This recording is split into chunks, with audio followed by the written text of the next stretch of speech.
afternoon, and good evening, and good time zone to everybody out there. jkoper and brisulph, as you said, you wouldn't expect to see them at 1 and 3 here.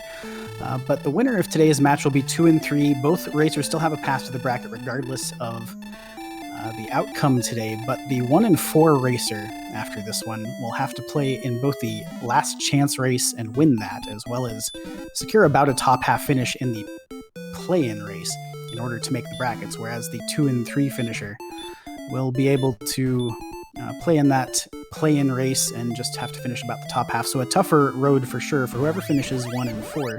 But it looks like maybe not a super tough start here for our racers in this one today. Indeed, they started with wings, which meant they got to keep their magic key. They also have one of the quest items, and there's not one but 2 towns. One of them, of course, being Hawk's Nest right outside the starting gate, and they started with the sleep spell. So they've got a lot of assets working for them. And we see another town in the swamp here to the northwest as well. The towns are kind of like breadcrumbs. You follow them and you're going to find another one. Indeed. So we saw Brecconary, Cantlin, and Hawk's Nest. Looked like brisulph took a brief look at the Brecconary shop, but since the runners don't have any money yet and don't have that much strength, it'll probably be a little bit of time before they're going to be doing some shopping unless they decide to check on the treasury. Both of them run into a bad guy who's going to send them home, and so maybe we'll see them do a save and get a first look. Yep, using that wings is important. They've both got a key available to them. It does look like brisulph is going to save here. jkoper is headed to the north. He spotted a cave, I think, just kind of to the northeast of Cantlin there, so he might be headed back that direction. Yeah, if it happens to be something like the grave, you might get lucky and make it to all the chests up there and be able to set up a potential gold grind before things get too far along, if there happen to be some keys or some money just in there. But meanwhile, I saw gold and an herb, but I missed the first 2 chests on brisulph's side. It looked like another pair of wings, and that was about the size of it. But that gold means that brisulph can take this to, or actually 2 gold chests, I suppose. So it takes that to Brecconary right away. Unfortunately, the broadsword out of the price range, and it looks like Bry's just going to reset and keep that key. Indeed. Which seems like a good play. It's not setting him at all behind for right now, because jkoper also got sent back, and neither of them has managed to kill a bad guy yet. There's a lot going on at the beginning of a lot of DWR seeds, and this one is kind of chief among them, with all of these towns nearby, starting with the key. There's a lot of things for the runners to manage, but it looks like perhaps they're going to settle in and try to find a good enemy to get a first kill on here in the zone. For example, jkoper's found a Drakey. Yeah, and this is fine. They have 9 attack power, they've got the sleep spell. Even if some of these early game enemies that you want to pick on have some dangerous abilities or anything like that, you can use that sleep spell to your advantage. None of them have any sleep resist, so if they want to use sleep, they can. jkoper is just going to race these Drakeys. He's got plenty of HP to do that too, so he should pick up level 2 here. Never mind. Murder bats be murdering, as often happens in DWR.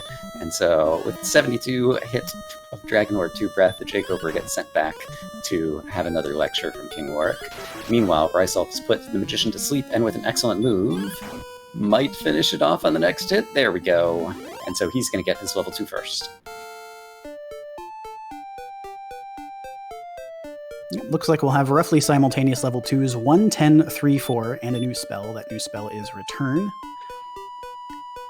Some minor utility, but I imagine most of the magic points, they've got plenty, are going to be spent on sleep here in the early game. Although, for example, if jkoper were to walk in somewhere and find a chest full of gold, perhaps he would return immediately in order to buy more keys. We'll see what happens. Yeah, Return can be of some limited utility in situations like this for that exact reason. If you say, land freebie cave and a gold chest, and you can save that gold by returning back to zone 0 where it's much safer rather than perhaps having to trek through more treacherous monsters, then that could be very helpful. And it looked like possibly Tablet Cave that he peeked into there? Yes, yeah, I believe so. So yeah, that's a lot of locations here in the first 5 minutes. They've already seen, well, I guess jkoper has seen all of Brecconary, Cantlin, Hawk's Nest, and Tablet Cave. brisulph has seen a little bit less, but obviously he's doing a little bit better on the experience so far. Yeah, sleep strats for both of them right now, but the Scorpion is going to fight fire with fire, gets jkoper with a sleep, and sends him back. Scorpion just thought he was looking a little chilly, decided he was going to warm him up.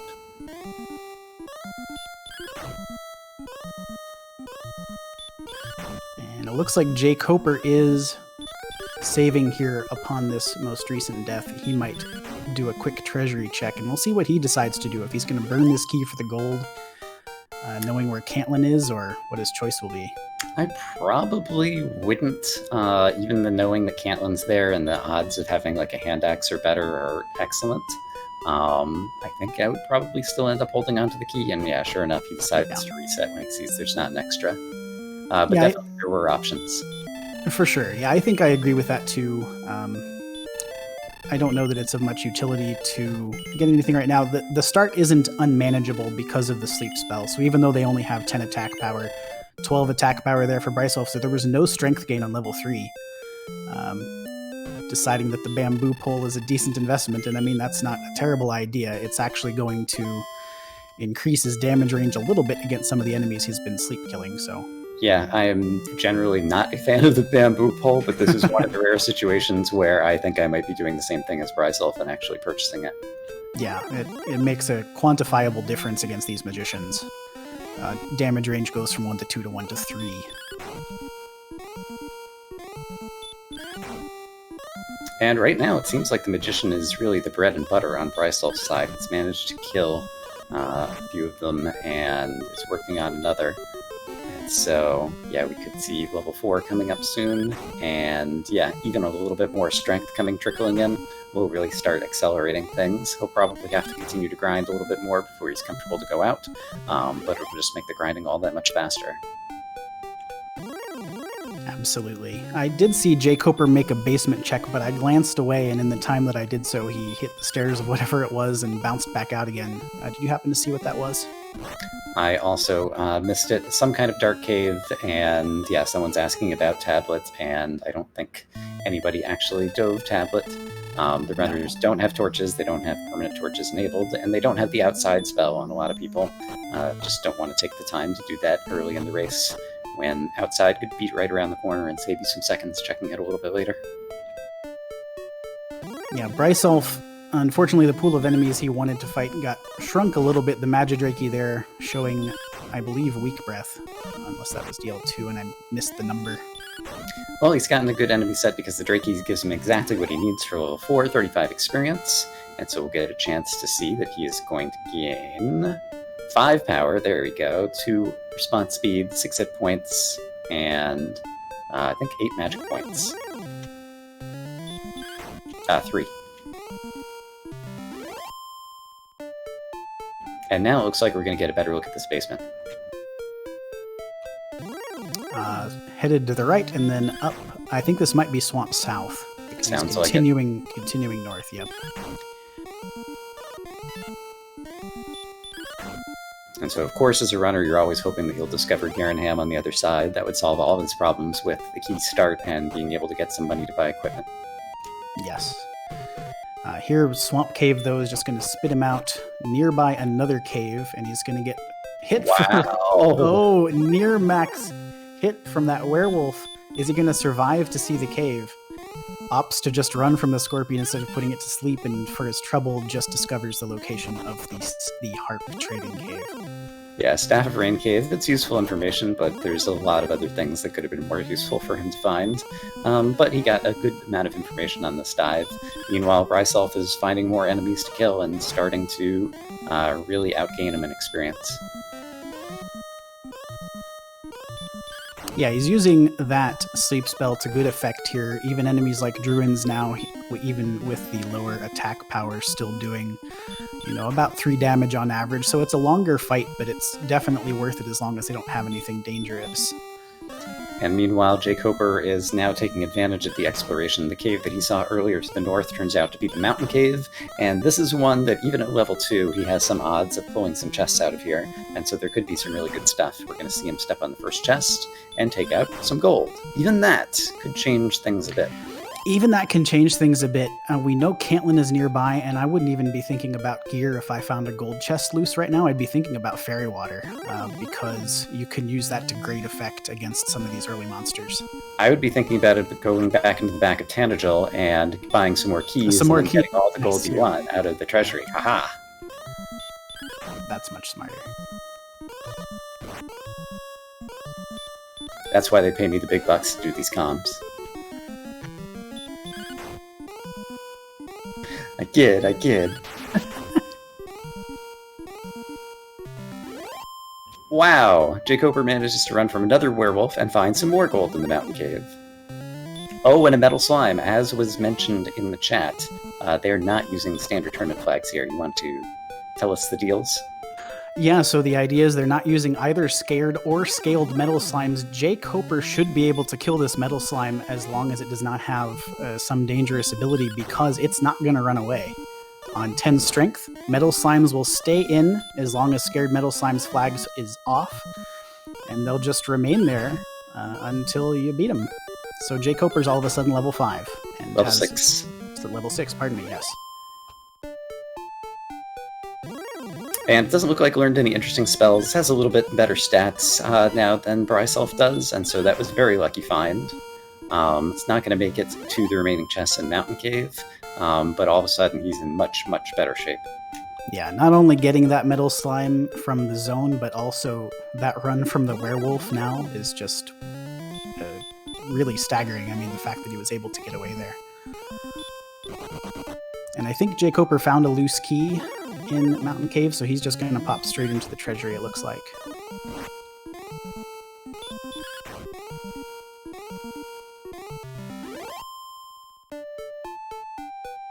Meanwhile, brisulph did make him all the way up to level 5. He's going to take another in-stop in Brecconary, but he's still, just looking at the stats and the way things are evolving, in a position where if he wants to keep grinding, he could do it, but yeah, this is one of those where you start getting to level 6 and level 7 during a slow grind.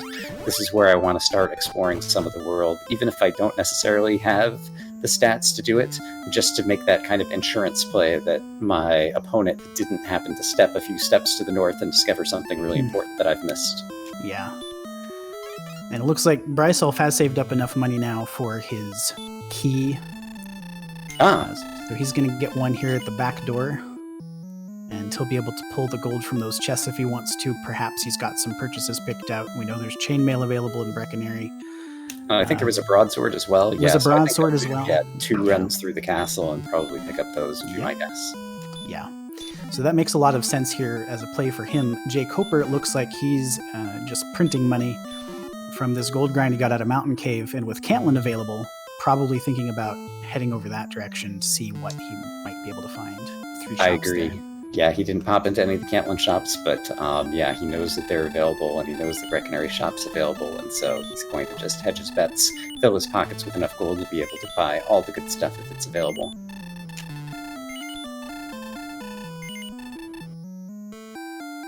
So yeah, despite very divergent paths by the runners, here we find ourselves where both are about to get some better equipment, and both have gotten through the very early grind.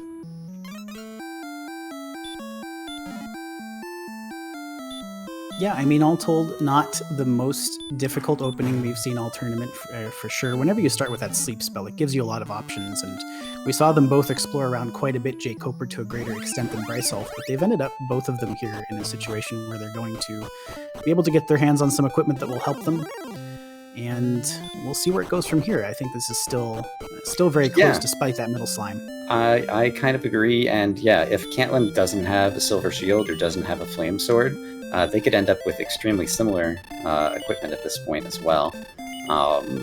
Yeah, brisulph is now purchasing his broadsword and chainmail, and that's already good enough probably to carry you most of the way to level 10 in your average seed, so... Yeah, exactly. It's, the broadsword's good for 20 strength, as you see there. 36 attack power now for brisulph, chainmail for 10 defense. So he's got a lot of enemies in kind of the early game that he can pick on here and feel pretty good about it. jkoper walked in and out of Hawk's Nest there, and I'm imagining that may have actually been intentional, just to save him one tile of walking where he doesn't get an encounter, although he kind of couldn't remember where Caitlin was exactly in the swamp, and so it took a longer walk around there to get there, but let's see what shops he finds.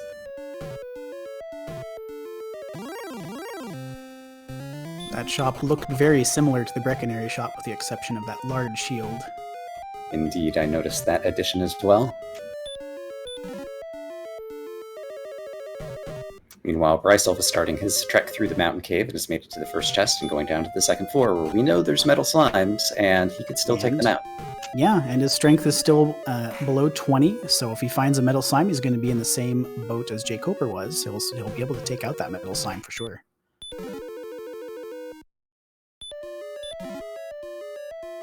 So it was Fairy Water and a Magic Key in those top two chests, and then brisulph might make it to the fifth chest that jkoper didn't make it to, and there is the metal slime, and so this could be the equalizer. Interesting. Metal slime on brisulph's side, and flame sword and silver shield available in the bottom Caitlin shop for jkoper. So Spike's at least 2 good pieces of gear, and I know I saw full plate in the middle shop, so that could be where he's headed right now, as brisulph will get up to level 7 here, right? Indeed, and with it comes 11 power, 12 response. Oh, I guess that's 2 levels, so... Yeah. Yeah. That's Some still number of stats. reasonable, around average gains. Oh! He had a chance there to try to take down a second metal slime for a bonus, but with now more than 20 strength, it runs away.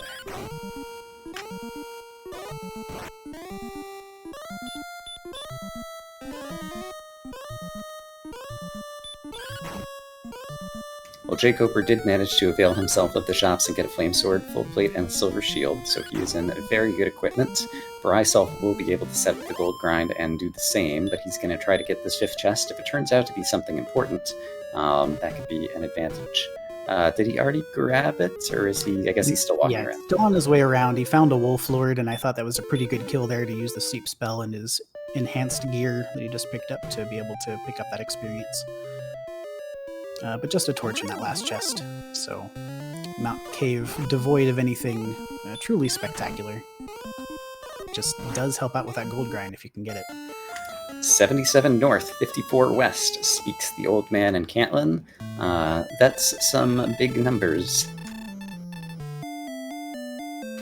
I think coordinates like this are sometimes low-key helpful in that if you haven't seen very far to the south yet, you now know you're not terribly far from the coast. So jkoper's seen a little bit to the southeast, but he doesn't have much more map to explore down that direction, I wouldn't think. Yeah, there's the south coast now.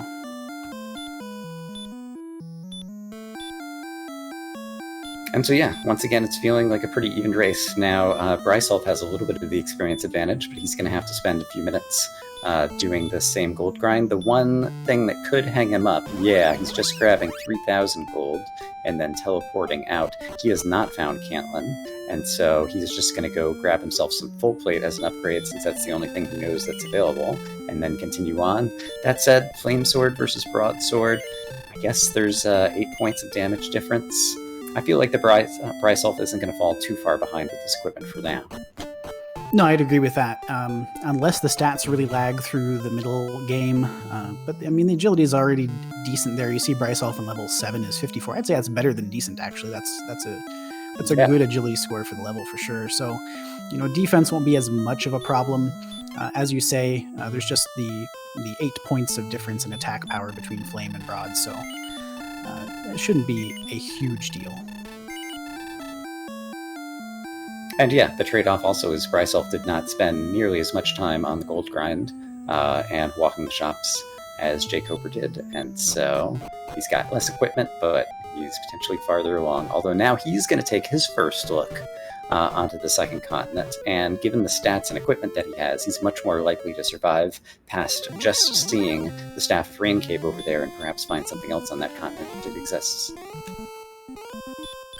Yeah, much more survivable than jkoper was, and his first time through. So if there's anything else nearby the entrance to Swamp North, or I guess the exit perhaps, to Swamp North on the second continent, then that could be a critical find for brisulph at this stage. That said, the one thing that both of our runners do still lack in terms of survivability is any kind of healing spell. jkoper has at least bought a bunch of herbs out of the Cantlin shop. I don't know that brisulph has any other than the one that he picked up out of the treasury, maybe more than once. And so if he starts getting whittled down by monsters, it might limit the amount of time he can spend. But it looks like we're at the north end of the world over here. Perhaps coordinates are not too far from here. Depends on what the situation is. We'll have to wait and see as the map unfolds.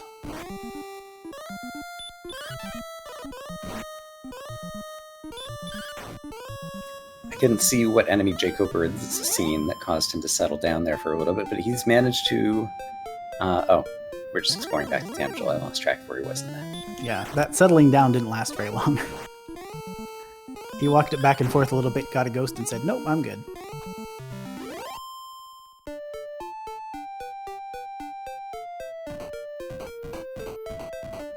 Well, level 8 for brisulph is still going to be a little ways away at 600 experience, so it's going to take him some time unless he finds some really tasty enemies. But jkoper decides to spend a torch and dive the tablet cave now, so we'll get a chance to see what's down here. I'm not 100% certain, but I think brisulph might already be out of real estate over here on Second Continent.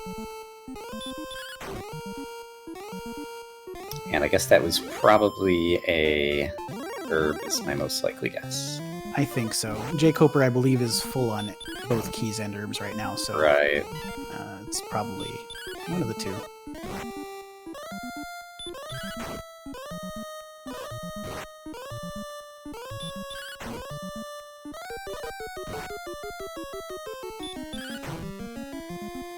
Now, brisulph, interestingly, has picked up a wolf lord over here, and there's still a few swings to get those, but he does have them defense broken now. And so it'll be interesting to see what he decides to do. And he did have those 2 herbs in his inventory, and has spent 1, and has taken out the wolf lord for 52. That's a big kill, other than the metal slime. I think that's the most experience any runner has gained by killing a monster yet. Yes. Ooh. DL2 breath on that Druid Lord. That would have been a fantastic zone, even if it's just the Wolf Lord and the Druid Lord sitting there. Those are some great mid-game enemies that he'd be able to take care of right now, but with that DL2 breath Druid Lord, probably less likely that you'd want to see that zone in the future. Dragon Lord, Druid Lord. I see how he got the breath.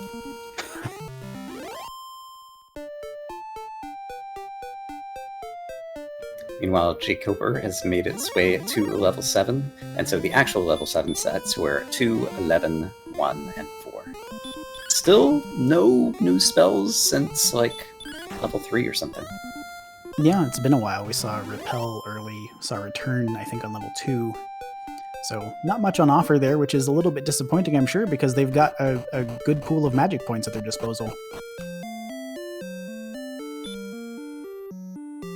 Well, that could give a big advantage to brisulph. One of the pivot points in almost any race is the level where Hurtmore shows up, and so being in the experience lead with a big pile of magic points, if it does happen to come in the next couple of levels, he'll be off to the races faster than jkoper will be in all likelihood. But then again, jkoper's got that flame sword, so he might be able to take down some bigger monsters and catch up. Yeah. jkoper right now looks content to explore around a little bit and might just be checking the Hawksness zone. I like this as a play if that's what he wants to do here. You've got the desert tiles there, and if you've got some good enemy sets in Hawksness, it's very close to home. You wouldn't have to walk far to get to it. Oh, the metal slimes are here too. Interesting. So this metal slime has a 25% chance to run away every turn, and jkoper goes 1, 2, 3. Down goes the metal slime. And he's at 666 experience. Someone go back and clip it, but I'm pretty sure that when brisulph took down his metal slime, it also... maybe it was 666 gold that I saw on jkoper's side actually earlier. I saw that number earlier as well. So it looks like jkoper's perfectly content to stay here and continue winning coin flips. I think that was 5 hits in a row he got, although that metal slime disappeared before he was able to take it out.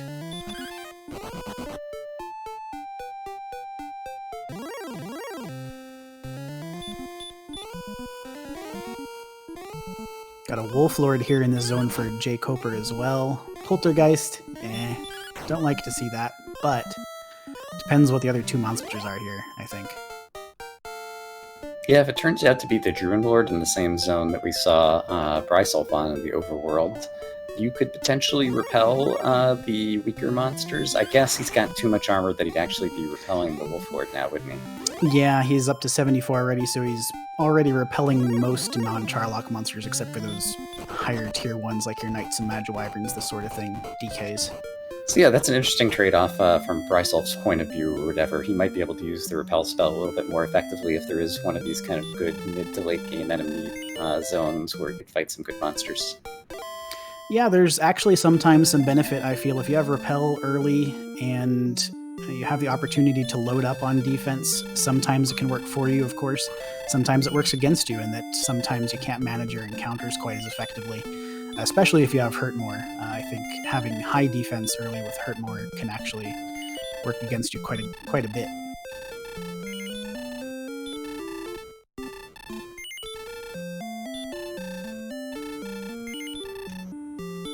Alright, looks like a wizard is another enemy in this zone, which is not as good, so the Wolf Lord is nice. The rest of the zone, not super great, but maybe he'll get another Lucky Metal Slime.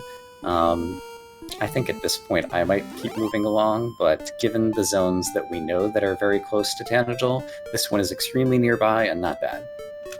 Yeah, and if you're not, super interested in exploring right away, this seems like an okay play to me.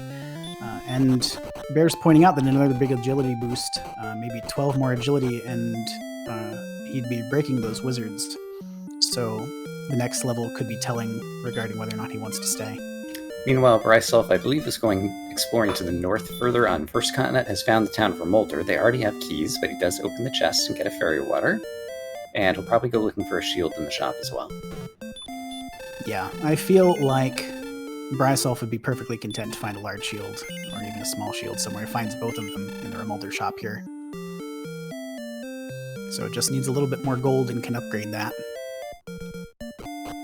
600 more. Those large shields are very efficient pieces of equipment. Whenever you can land one, usually a good idea.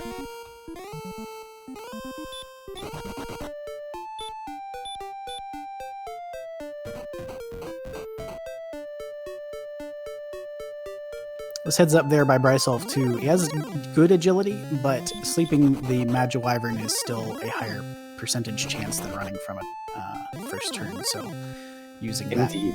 to And get yeah, this one. they've got all those magic points, you might as well spend them somehow, and that's a great way to do it. May as well spend them. I do like right there too, brisulph getting away from that golem, which showed weak breath, and anytime any of those late game monsters show weak breath, you're happy to see that, so keep that in the back pocket for later. Alright, but yeah, we kind of flipped the script now. brisulph is finding a lot of locations jkoper hasn't found, while jkoper is sitting and grinding, which is kind of the opposite of what happened at the start of the race. He finds the Free Stuff Cave, Vanilla Stones of Sunlight Cave, and inside the one chest, it's the Fairy Flute. There we go. So Fairy Flute, you play that, it takes 8 seconds, puts golems to sleep 100% of the time, but here jkoper picking up level 9. Oh hey, that big agility boost I foreshadowed a moment ago unintentionally. So jkoper's breaking wizards. jkoper's breaking wizards now. He really can actually changes. Oh yeah, he's trying to run away here. He doesn't realize, but now that he just saw the 3. Yep. He saw the small number and said, "Oh wait, I can beat this." So I think a wizard would hit him from 0 to 10 now, or something like that, and they have hurt. Yeah, wizards when broken 0 to 10. And meanwhile, brisulph might be having some luck against a metal slime. I think he's already got 2 hits. 0 to 14. I should correct myself. Oh, 0 to 14. That's still not bad. That's still fine. He's got 54 HP. I feel like right now 74 attack power. That's probably somewhere in the neighborhood of a 4.5 swing fight. You'd expect maybe 4 or 5 swings to kill a wizard for jkoper.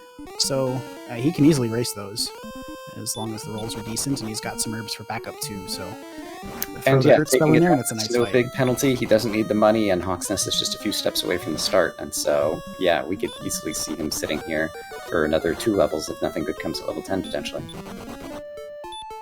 Of course, he might also decide to leave promptly. He might be headed for herbs, I think. That would increase the length of time that he can sit in this Hawk's Nest zone. Oh, brisulph runs into what I believe is our first fighting of the Fun Police, and they show off the big bite for 45, sending him home.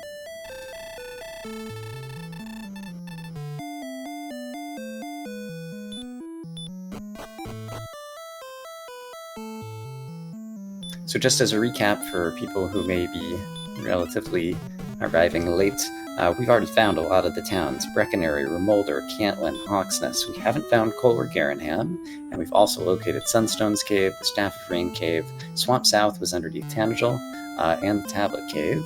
But as you can see from our runner's inventory, nothing too much in terms of the key items, just the Stones of Sunlight that were in the original throne room, and the fairy food that was found in Free Stuff Cave. Yes, and we've seen all 5 chests in Mountain Cave. I know brisulph had cleared it. Did jkoper make it to 5th chest, or was he sent back before he was able to? I believe he was sent back. The final chest was a torch, though, and so it is going to be kind of a lingering concern, probably, given that there's still so many outstanding items to find, even later in the race. He'll probably have to go back there, but it's very quick to redive. Right. Yeah, close to home, and getting to that 5th chest doesn't take a lot of time, so I suspect he'll leave it there.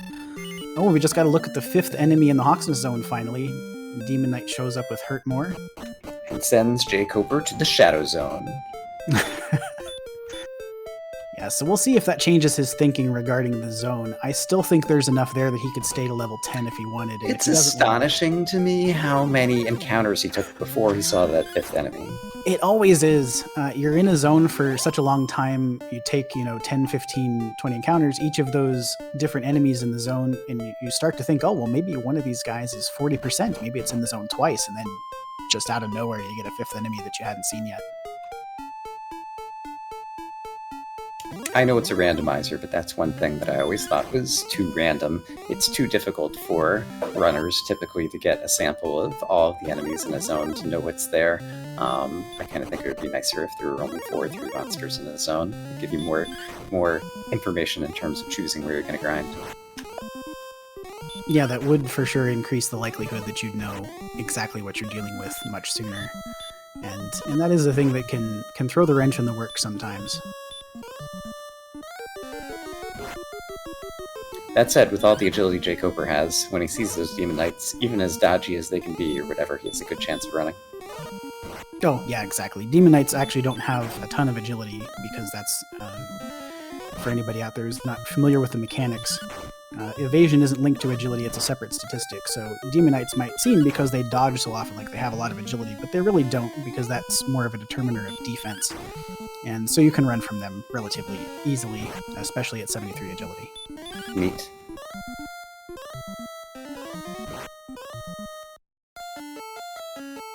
Alright, well, with the wizard takedown, jkoper is going to give our first look at level 10. 8, 6, 15 hit points, 3 magic, and a spell. That spell appears to be Stop Spell, which has some utility in terms of where he's currently grinding. Absolutely. And you like to see Stop Spell, particularly anytime you have those hurt more enemies around, like those Demon Knights might actually become viable now.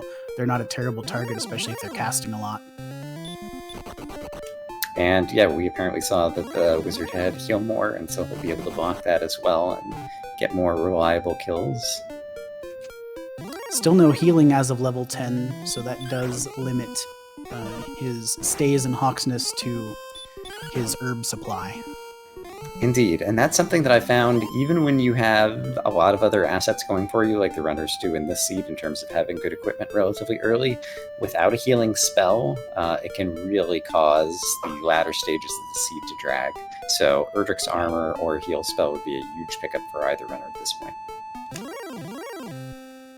A little surprised jkoper didn't go with the Stop Spell against the Demon Knight here, but I think he was intent on checking the spike, and he could for sure, if it's a Stone Man on the spike, he could for sure take that out, and any enemies that have weak abilities at this point, 85 defense, 69 hit points, could be a little touch and go against some other stuff, but if it's a Stone Man, he can for sure take that out. Yeah, and if it's a magic casting happy, some other enemy that we haven't seen yet, the Stop Spell could also be a huge advantage over there. So I like the play of going to take a look at what's on the spike tile. Sadly, he didn't make it. It looks like it's going to be a little time before we'll get a chance to see it. Looks like he's going to check who might be on the spike tile underneath the Tangential Castle. And perhaps rescue a princess? Perhaps. Yeah, he knows the coordinates, of course, and probably has a decent sense at this point that they're not going to be super walkable. Of course, with 7754, they're rarely super walkable.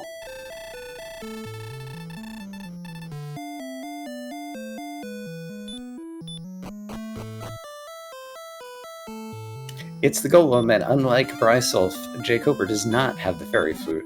He is going to block the stop as it's got stop spell. Interesting. So stop spell, weak breath, golem. This he'd have to get lucky, but it could work. Yeah, you would need a high % stop spell here, and he'd need to cast a lot, but it could work.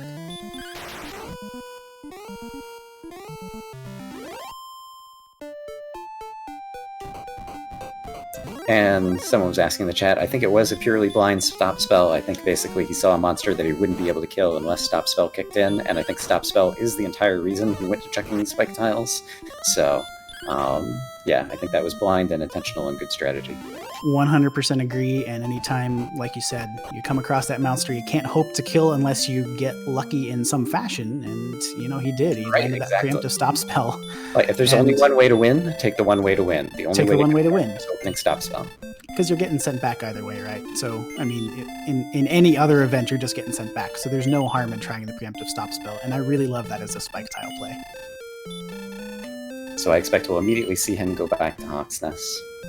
Meanwhile, brisulph has been plodding along. He's gotten some more, overworld exploration, but hasn't found anything that's going to break the seed open for him. And so right now, jkoper's lead with the slightly better equipment and the good grind spot is starting to be capitalized upon.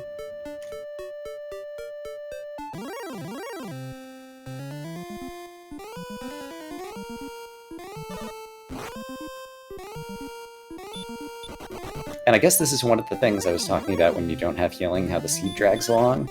Just every few minutes, you spend another minute going into Cantlin in this instance and buying more herbs. And it doesn't seem like a ton of time when you're in the midst of doing it, but if you have to do it 5, 6, 7, 8, 9, 10 times in a seed, it really adds up. It really does. That said, I think probably the prudent thing to do here. I think jkoper feels like he can't sit around much longer. Has plenty of defense. You know, he's breaking everything except the Charlock heavies up through the wizards at this point. So, speaking of Charlock heavies, I think that was the first Armored Knight sighting, but he got away from that relatively quickly. 79 agility, carrying some water for a change. And I do not recall, did brisulph actually ever see Cantlin? I don't remember. It just feels like he's kind of gone north and west, and it's just off screen, I think, now in the zone that he's in. Like, if he took 1 or 2 steps to the south, I would think he would see it. He has seen Cantlin, according to the chat. Okay.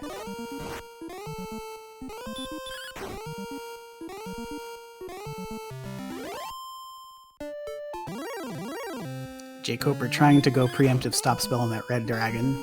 Not only does it not land, the red dragon is not obliged with any casting.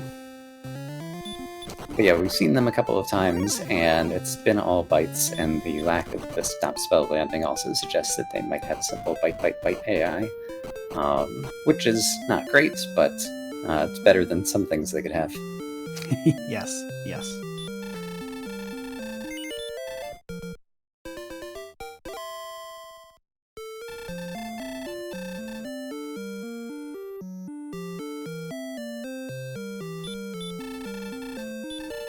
So somewhere out in the world, there is Garenham, Garen's Tune, Cole, the Jerk Cave, aka the Rainbow Drop Cave, and Charlock itself, and I don't think we've seen any of those locations yet.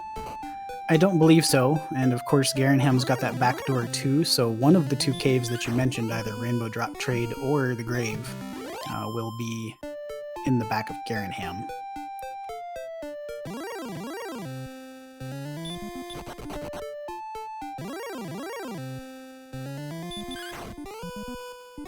Both of our runners facing a rogue scorpion at the same time.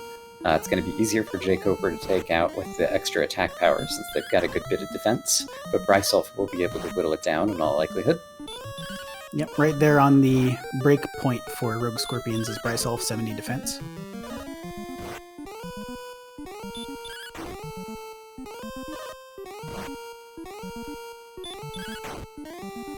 But jkoper will be coming up to the next level. I believe it's 2175. Yes, 2175, so it shouldn't be long now for jkoper. He's found himself what looks to be a pretty good zone here. Just realized it's possible that I have an experience table up on my screen that I prepared beforehand and forgot was there.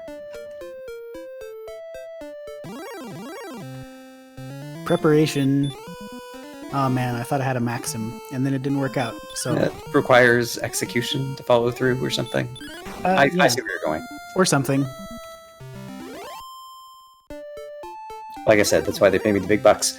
An excellent move. It is dodging for jkoper. I like to joke that you always get an excellent move right before you get a level up. Sometimes it doesn't work out though. But there we go. Level 11 for jkoper. 8, 11, 2, and no magic points, but a new spell.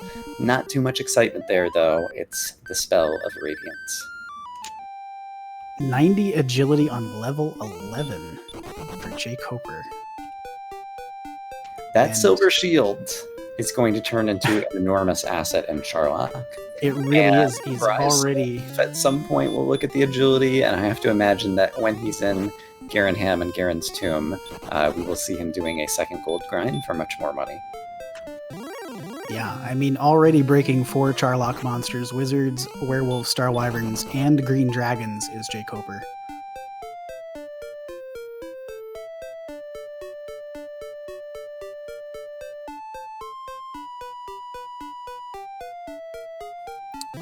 jkoper has ceased his grind here. He was just a little bit to the south of Remolder and had not seen it yet, so he'll pull the single chest here from the double lock door.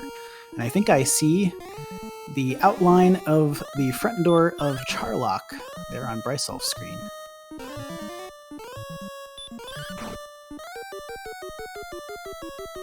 So that's our first sighting of Charlock Castle, where the runners will eventually need to go confront the Dragon Lord. However, in order to create a bridge, they'll need to get a rainbow drop.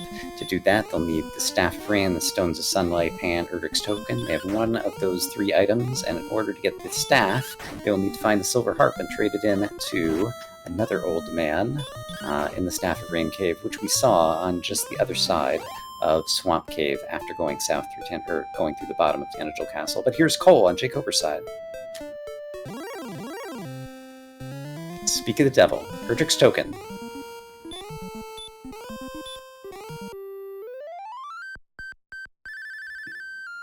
Oh, and a new cave here for jkoper as well. Oh, no, that's actually Freebie Cave. This is interesting. Bryce, that's not far away. brisulph must have just missed Cole narrowly off screen at some point. I'm not even sure how he could manage to do that, because I thought he kind of walked in from the same direction. I think it's a bit to the east here of where brisulph is right now, if I'm not mistaken.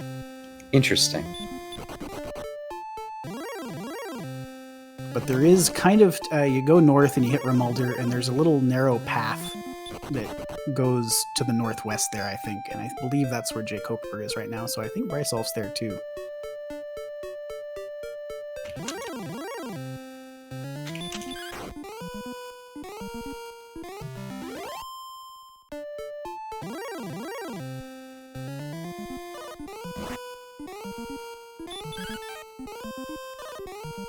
Not something you expect to see.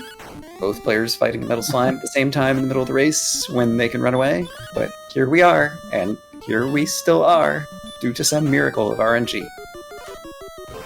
And jkoper got dodged there on that 2 swings ago, but managed to land his 3rd strike.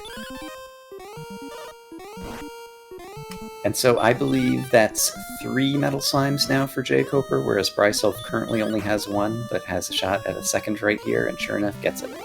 And that's going to get him level 10.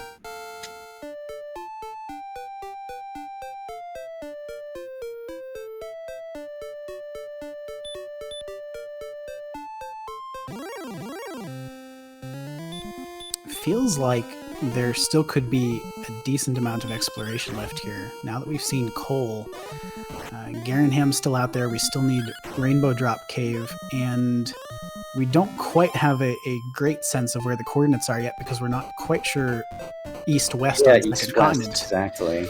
Yeah, so even though we've seen the North Coast on Second Continent, we have not seen, we have no sense of east-west there. So hard to say. And with that golem blocking the princess, it's actually going to be a walkable on the first continent, perhaps coordinates kind of way. But it's still hard to tell. Yeah.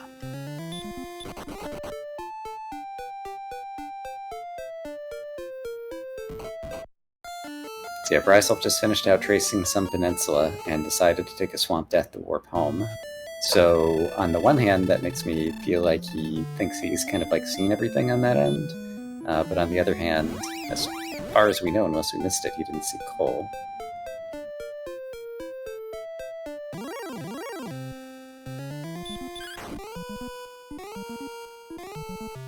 But yeah, if the Jerk Cave is just out on the overworld, then finding the town of Garenham is basically going to be the Yahtzee, because 8 chests of the 9 that are currently, those are, the only 8 chests other than the Rainbow Drop that are remaining on the overworld, and one of them has to be the harp, and there's a chance to find the sword or the armor or the death necklace in one of the others, or 2 of the others, or 3 of the others, so it's going to be a big deal.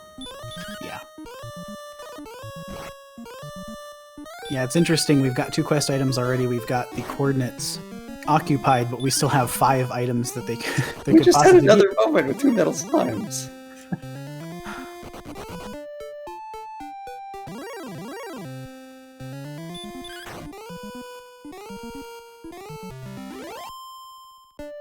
jkoper is this wizard away from level 12, and he gets that wizard.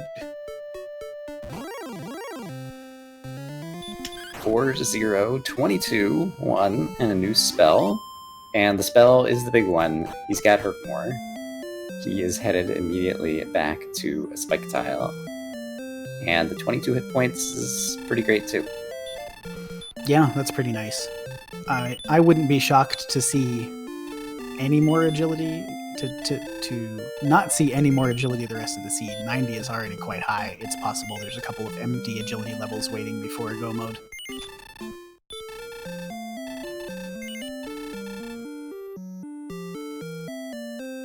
I know. Oh my goodness! Gets another. That's of slightly less consequence to him now, I feel, because he's got Hurtmore. You can make up 255 pretty quickly, but still.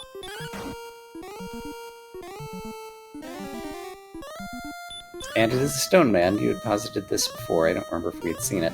But with the combination of sleep and Hurtmore is roughly 50-50 to land on this guy. He's got plenty of magic, and so he'll be able to take it out one way or another. Yeah, and good defense too, so even when it wakes up, it's not going to hit you for quite as much as it might normally.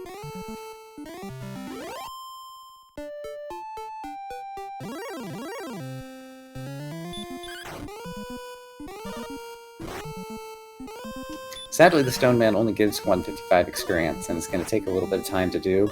Also, sadly for jkoper, but perhaps happily for the chat, what he finds underneath the Stone Man and Hawksness is merely the Death Necklace. So, not really what you're hoping for there. You want a piece of Erdrick's gear, especially with both of those outstanding. But, does have the Death Necklace in hand. Still, level 12, 93 hit points, that could certainly come into play at some point. But I think the bigger story here is the fact that now we know we've got both rock monsters on the spike tiles. So when it comes to the end game, our runners will have some choices to make. And from jkoper's perspective, another big portion of the story, I think, is he knows there's something on the Cantland coordinates. Erdrick's sword, Erdrick's armor, and the harp are the 3 things that could be. All those would be good. It's starting to look attractive to go after. Yeah. From his perspective, he doesn't have the flute yet either. So that's right. Diminishes the odds a little bit, but at the same time, yeah. I mean, you've got a 3 in 4 chance you're going to get something that you really want and take care of that piece of business. So now that he probably stands a decent chance of beating the golem with Stop Spell, you have to hope he doesn't punch and breathe a lot, but it is doable.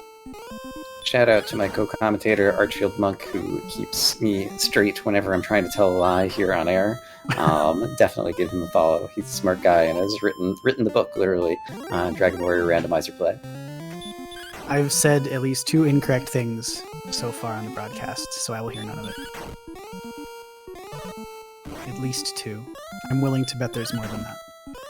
But I'm glad to be here today. I think this is the first time we've gotten to do a match together, right, Lorgon? Probably. You probably have a better memory than I do. I don't know. Definitely this tournament. Yeah, for sure this tournament. So it's been fun. And there goes another metal slime. Oh, of course, yeah. That's 5-1 for jkoper. Why not? Why not? He's going to stay here. He's still looking for healing, I have to assume, because everything else is fine. Yeah. We've talked about it multiple times, but yeah, healing is the thing that can really make a drag, and it does seem like, wherever it is that Garenham and the Dirt Cave will finally be found has got to be some far-flung corner of the map. And I think both of our runners have died to red dragons just out on the map, and so yeah, without healing, why not grind? Yeah, and if you land heal more, then from jkoper's perspective, there's nothing really much that can kill him anymore unless it's got DL2 breath. And speaking of DL2 breath, we saw, I guess, the Drakey, the Druin Lord. Was there one other monster that had it? Trying to remember, I know the Druin Lord for sure, and I did see sleep on the Druin Lord too, so that turned into a wombo for the Druin Lord. But yeah, jkoper, if he so chooses, and I think even brisulph would be able to repel those monsters at this point. And so when they do want to go exploring, it's really going to be about the red dragon. We saw an armored knight briefly, but it just got run away from, and so I don't know that we got a good look at it. Yeah. Still a little surprised. jkoper just got sent home by that DK with Hurtmore. I'm a little surprised he hasn't stop spelled that. Yeah. It can be tricky when you haven't seen it in a while to remember that that's something that you need to do. And yeah, now that I'm thinking about it, red dragons and armored knights, jkoper has 90 agility. He's a favorite to run, I think. Yeah, 90 agility really cooks. Once you get up to... Let me see. That'd be around... Yeah, he's a favorite to run from Armor Knights, and I think he's roughly a coin flip to run from Red Dragons at this point. So any agility from here is gravy. It's dinner time, and you're talking about gravy. Why do you do this to me? Sorry, I'm on the West Coast, so I didn't think of it. Right. It's gravy. Yeah. It's gravy if you're gravy. We're right back to the start of the stream. It all comes back to the beginning. There we go. Hurtmore for jkoper. He's getting some dodges from the Demon Knight, but it's effectively neutralized now. It's broken and can't cast anymore. So this will be level 13 for jkoper. Will there be a heal spell? Sadly, no. 5, 1, 0, 16, I believe, were the numbers, which are pretty nice numbers. You can't complain about the stats in this one. But sadly, for sure not. Without heal or heal more, things are going to be limited.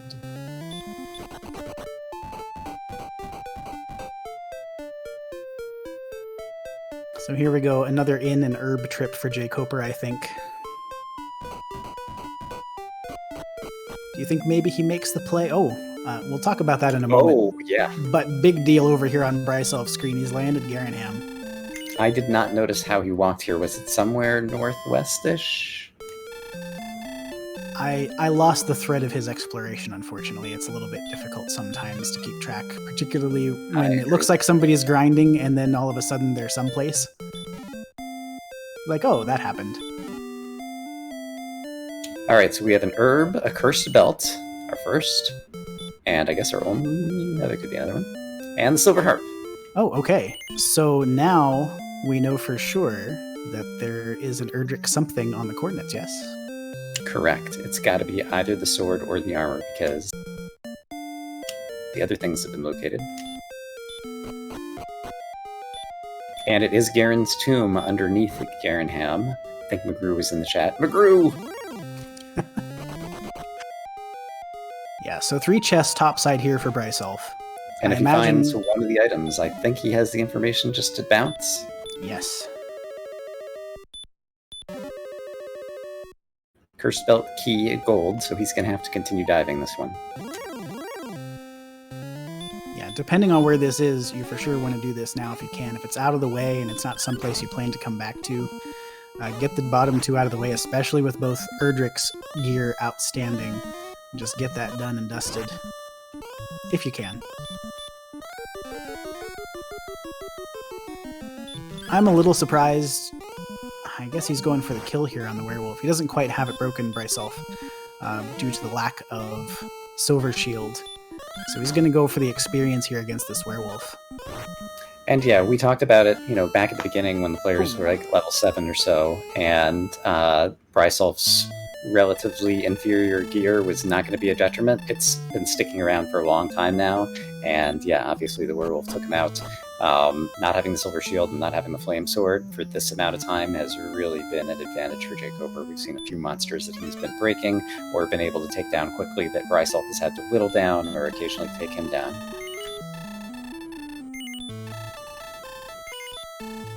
I did not notice the killing blow from the werewolf.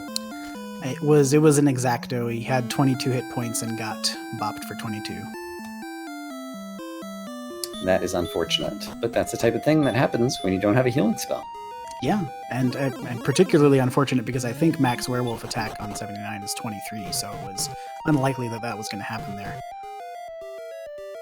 But it's always tricky when you're using sleep strats against, say, werewolves or star wyverns, because you're only about a coin flip, a little bit better than a coin flip to land asleep, and then they've got to stay asleep for a bit if you want to chase them down. RNG. But having had the silver harp, brisulph is returning to the Staff of Rain cave that we saw back at the beginning of the seed and picking up his Staff of Rain. And so he has 2 of the 3 required quest items. He has not yet found Erdrick's token that's in the town of Cole, which we know he somehow skirted past earlier. Yeah, still trying to figure out how that happened. I felt like he found Stones of Sunlight Cave, and it didn't seem possible to get past Cole to get to Stone's Cave without having seen it, so we'll see if he decides to go back that direction sooner rather than later. He's going to take a peek now at the Stone Man on Hawksnest tile. Sleep has no effect, and he gets hurt more to the face. That's just rude. Fortunately, it's not going to cost him that much time since Hawksnest is so close to home, but that's an extremely unlucky outcome right there at the start. At least now he has the information that after the sleep, he probably wants to follow it up with a stop spell. Yes. Was that the first time we'd seen the hurt more from the Stone Man? I don't recall that from before. Other than the one that jkoper killed, had we seen it before? It could have just been staying I guess asleep. That's possible. Yeah, it might have just been the sleepy part. But brisulph whiffed on his sleep. That's only a 7/8 chance to put the Stone Man to sleep. So got quite unlucky in that fight. So yeah, the exacto with the werewolf, taking the extra death against the Stone Man, not getting the metal slimes that jkoper did. brisulph has had a few bits of not terrible luck, but just kind of bad luck coin flip kind of things that have worked against him, worked for jkoper. Yeah, for all we know, I mean, it's unknown as yet whether or not being sent out of grave will actually be really terrible or a blessing in disguise. If one of pieces of Erdrick's gear is down there, then that's a huge deal. But if it isn't, then it saved him the trip down. So as yet to be determined. Indeed.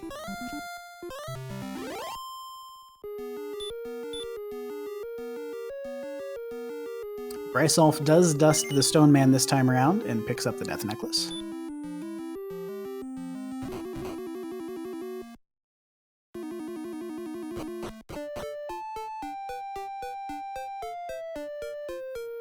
And jkoper is headed back into the Swamp Cave, and I have to imagine that a princess rescue might be about to take place. Yeah, even without healing here, I'd consider him a very strong favorite with Fairy Flute. We know this golem has weak breath, which does less damage than its physical attacks still, and it also has the stop spell. So you stop that, and it'll just keep casting it because it's unaware that its spell has been stopped. Not super bright, the golem.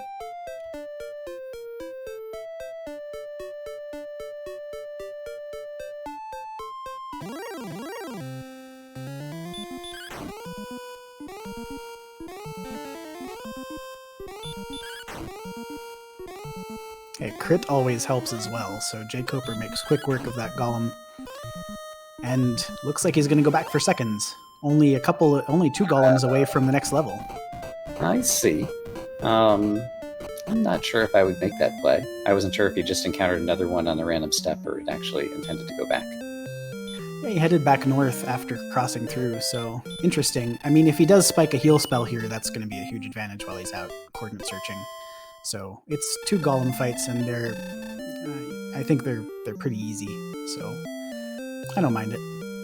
Yeah. I'm trying to think on the overworld, in terms of enemies he's not repelling. I guess fighting a red dragon or fighting an armored knight without Healmore is not particularly attractive, and that's probably what he would have to do if he was taking the princess on a long walk, and so I guess this is superior.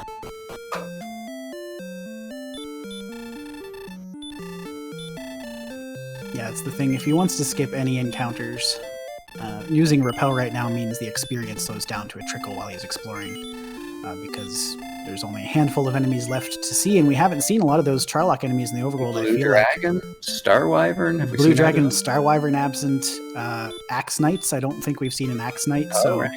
It's possible they're just not in the overworld set, and if not, popping repel means you basically don't get any encounters, unless it's a red dragon, and you certainly don't want to fight those without Healmore if you can help it. brisulph has chosen to go directly back into the grave, and so it looks like we are going to see the bottom chest unless he gets extremely unlucky again.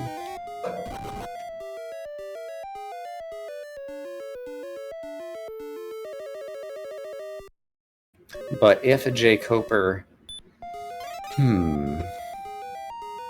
If jkoper goes to the coordinates first, discovers one of 2 Erdrick's pieces, do you think there's any chance that he would choose to completely ignore Garenham and go to Charlock? It's 8 versus 7. I would guess no, but at the same time, it can take a while to find one missing thing in the overworld. It really can, and if you know that one missing thing is 2 missing things, that's the thing of it, right? So if you know where Charlock is, but you don't... Oh, right, he doesn't have the harp yet, too. He does not have the harp, so that's in the back of Garenham, right? So he's got to find it before he can gain entry. Yeah, forgot about that. But I totally follow your chain, though, because here's the thing. In jkoper's position, assume he had the drop. Like, a Charlock dive isn't especially wasteful because a lot of the enemies that we just were talking about that would be good to fight because they're broken, what have you, you'll be able to find those in there and fight them. But here, level 14, 7284, the important bit, though, still no healing. Well, chat's getting their money's worth in terms of this race stretching things out. Meanwhile, brisulph has spotted an Axe Knight in the bottom of Garen's tomb, and has also found a Dragon Scale, which he doesn't have yet, and so hopefully he'll put it on, or at least according to our tracker. He did stop in Cantlin a number of times, and so perhaps he had already put one on before.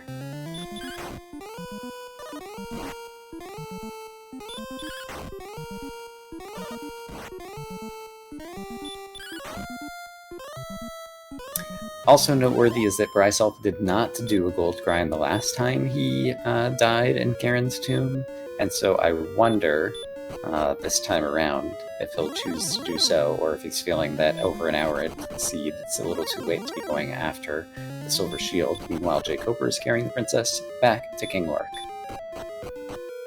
Yeah, it'll be interesting to see what he decides to do for sure, especially as he's only picking up bottom 2, so doing the gold grind is always, you have to make sure you're picking the correct chests when you come back out, but choosing to fight this Axe Knight, this is not guaranteed here. A dodge would be lethal, and he's got to get a decent swing here to clear the range.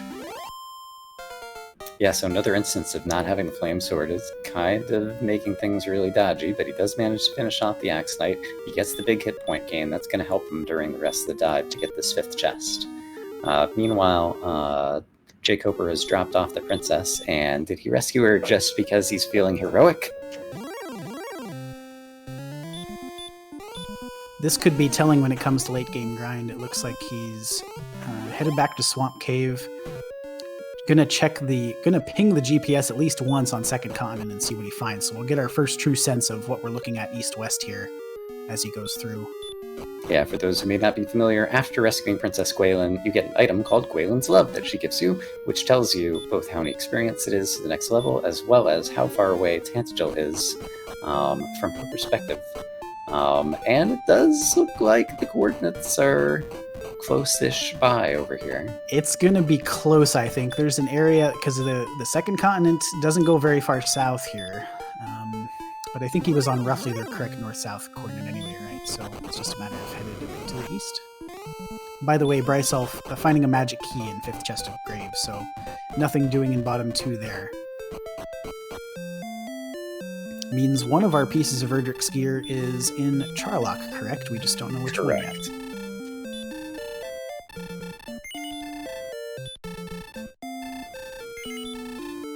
And it also certainly solves the mystery earlier where I wasn't sure if Tablet Cave had an herb or a key. It had an herb, because the 3 keys were in Mountain Cave and 2 of them in Garen's Tomb. Well spotted. Yes, I totally forgot about that.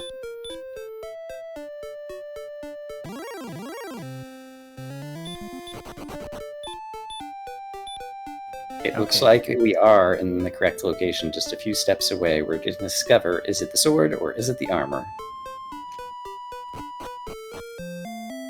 It is a sword. Of the 2, you'd much prefer to find the sword in Charlock, I think, but at the same time, given you know what your grinds are at this point, your spike tiles at least are Golem and Stoneman, so having the sword is very useful for those grinds. You're not going to be using Hurtmores if you opt to do those grinds. And the sword on the overworld is also slightly advantageous for brisulph, because whenever he decides to go out there, he's going to get the plus 20 upgrade, whereas jkoper just was a plus 12 since he was also already running flame sword, and so this might be at least a small opportunity for brisulph to potentially catch back up if he eventually goes and rescues the princess and gets that.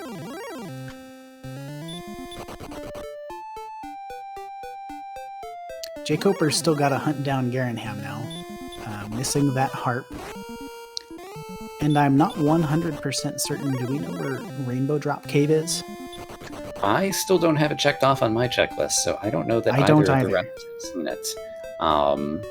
And yeah, I at this point have 0 idea of where it could be on the map. Yeah. According to chat, however, jkoper spotted it southwest of the start. Really? Okay, I completely missed that then. In that case, yeah, Garenham is the only place that he has not found.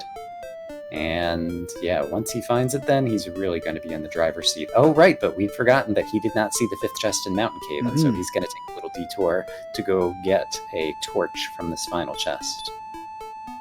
Yeah, and from his perspective, this makes total sense. You don't want to leave any chests out there only to dive for the armor later and discover, after checking both the treasury and the judge's table, that in fact it was sitting in 5th chest of Mountain Cave all along. So this is a very quick check for jkoper. He can get through here without Yeah, much you don't trouble. know. He might run into 3 metal slimes along the way.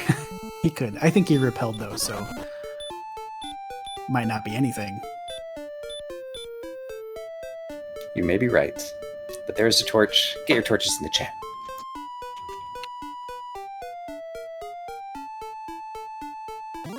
I like my torch emote. It is a good emote.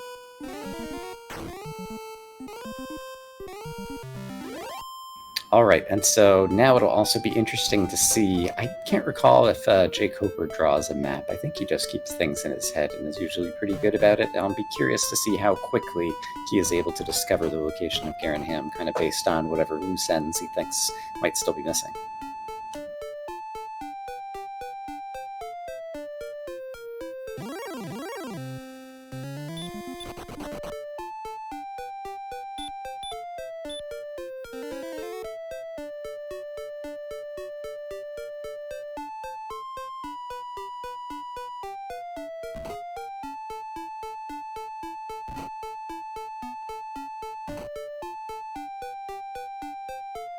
So at this point, just as a quick recap for anyone who may have arrived late, we started with the Stones of Sunlight in the Tantagel Throne Room.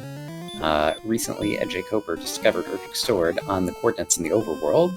Erdrick's token was found in coal. Underneath a Stone Man and Hawksness was the Death Necklace, and Silver Harp was in the back of Garanham, and finally the Fairy Flute was located in Tree Stuff Cave, aka Stones of Sunlight Cave. Erdrick's armor, at this point, we know, must be in Charlock, but neither of the runners are certain of that just yet. Yeah, brisulph hunting the Rainbow Drop Cave, really the only piece of business he needs to take care of other than getting the GPS and finding those coordinates in his sword. I guess it's time to start thinking about what the plan is here in the endgame, because sometimes when you run into a situation where you have a Stone Man on one spike and a Golem on another, the racers will start thinking about overworld grinds, but I don't know that I've seen anything particularly alluring on the overworld that would be a zone where I'd say, hey, I'd rather do this than a weak breath stop spell Golem, for instance.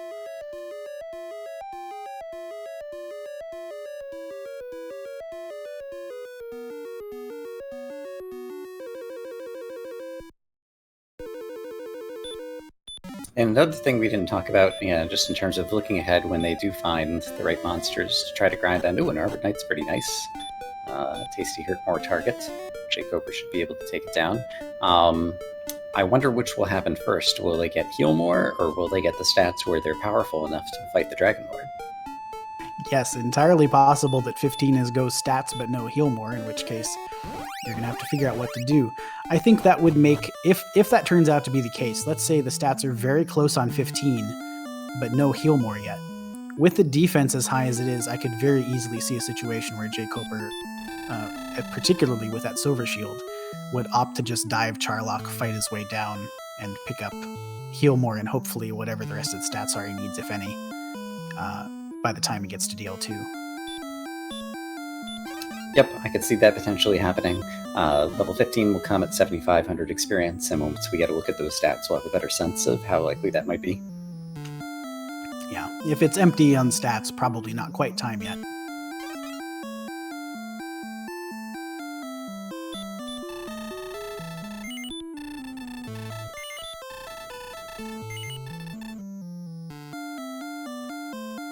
brisulph refilling on keys as he heads back into the swamp cave. That's a good thing that's important to do, and easy to lose track of when you're first kind of playing through the randomizer. If you end up having to go through a bunch of key doors a bit and accidentally run out of keys, it can really cost you a lot of time if you have to go all the way back to Remolder or one of the other caves where you found a loose key.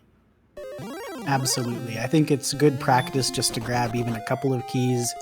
Even if off the top of your head you can't think of a reason why you might need a key, just go ahead and grab a couple, because it takes a few seconds. If you're totally sure, let it ride, I guess. But in my case, at least, sometimes I think, I don't need any more keys, and then there's something I forgot about later. So having a couple on hand is very helpful, and like you said, it helps avoid any potential big time losses later in the seed.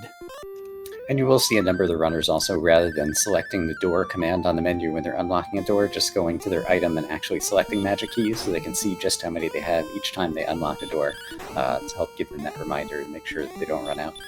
Meanwhile, I think jkoper is heading into the only section of the map that he hasn't seen, and so I think Garanham is over here. I believe you're correct, yes. There's this little narrow passage to the east of Charlock.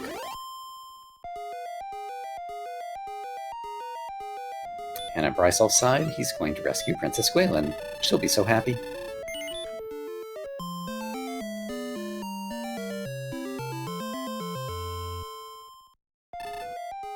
Oh, she is happy. She just said it right there. Good call. They call me the prognosticator. Lorgon, the prognosticator. And look at this. jkoper has walked into Garanham. Moments from now, we'll have a Silver Harp. He knows where the Staff of Rain Cave is. Apparently, he knows where the Drip Cave is, and he will be able to gain access to Charlock Castle. However, he doesn't know where the armor is, so he's probably going to take a detour through the grave first.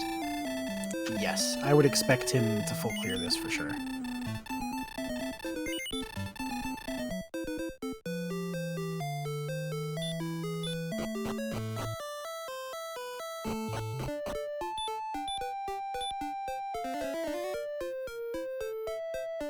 brisulph has completed his princess rescue, is going to make a detour here to Hawksness. perhaps deciding that, at least for now, this Stone Man is the grind, hoping maybe to bridge his way to some healing, but we know that that's not available yet, even as of level 14. So we'll see how long he persists with this. Only a couple of Stone Men required to get level 13 for brisulph. Yeah, 4125, I think, is the target, which is 399 away, and so, yeah, it won't take him that long to take out 3 Stone Men and get there. Assuming they stay asleep. And Stone Men with sleep. Is this the... I can't believe this. We saw a couple of Stone Men fights on jkoper's side. I didn't see any spell casting, and all of a sudden they have sleep and hurt more, I believe.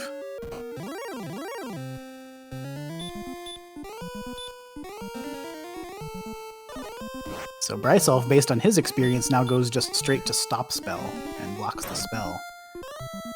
And is foregoing the sleep altogether. That seems like a good strategy based on what he knows now. And he's also using the hurt mores because, yeah, with the broadsword, he's still going to be kind of like ticking down on this big pile of rocks. And so if the hurt mores land, that's going to be a faster way to finish it off. And then, yeah, it's not finishing out the level. I didn't notice if he'd run out of magic at this point. Meanwhile, jkoper got the top chest and is now headed deeper into the grave, where he will be somewhat disappointed to find a dragon scale and a key. Yeah, looks like brisulph did have some MP left in reserve, but apparently was just disgusted with the grind at that point. Didn't like what he was seeing from the Stone Man and opted out. Yeah, that's fair when it shows up with sleep. It gives the potential for the fight to be much, much longer than you'd like. And yes. Yeah, now that he's so close, like, there'll be a number of enemies outside he can kill to get the level, and get the disappointment at level 13 that much sooner.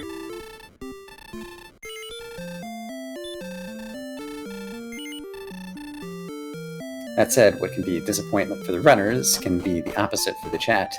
We know that the armor is located in Charlock somewhere. There are going to be 7 chests inside Charlock, 6 in the treasury, and the one off to the side where in vanilla Erdrick's sword lives. We often refer to it as the judge's table. And so once jkoper actually enters Charlock, we'll probably get some guesses in the chat for where the armor is going to show up. There's just looking forward to something exciting. jkoper discovers that the armor is not in the bottom of Gihren's tomb, casts outside. Now he's got some homework to do with some old men in order to pick up a rainbow drop, and we're going to see the inside of Charlock relatively soon.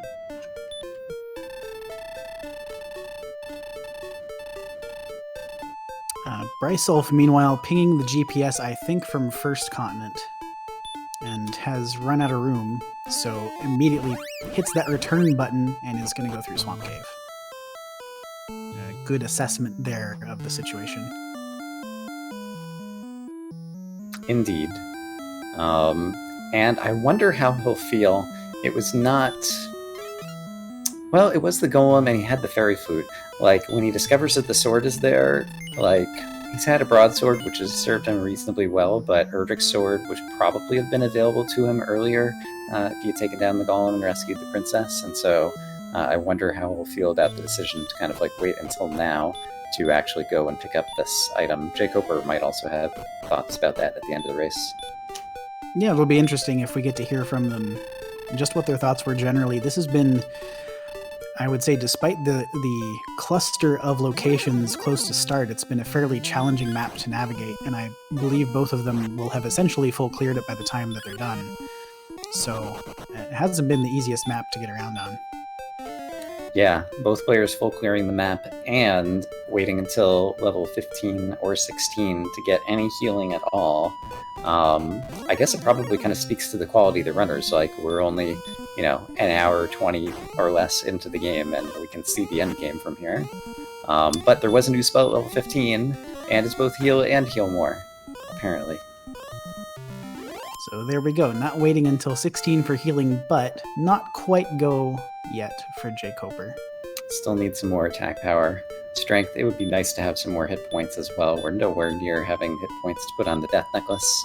But just like that, jkoper visits a couple of old men and is now in possession of the rainbow drop, which he can use to open the gate into Charlock Castle. And brisulph picks up the sword. Now, this is interesting. I've been kind of waiting to see what jkoper would decide to do here. Has hit repel and gone due north of Tanagel.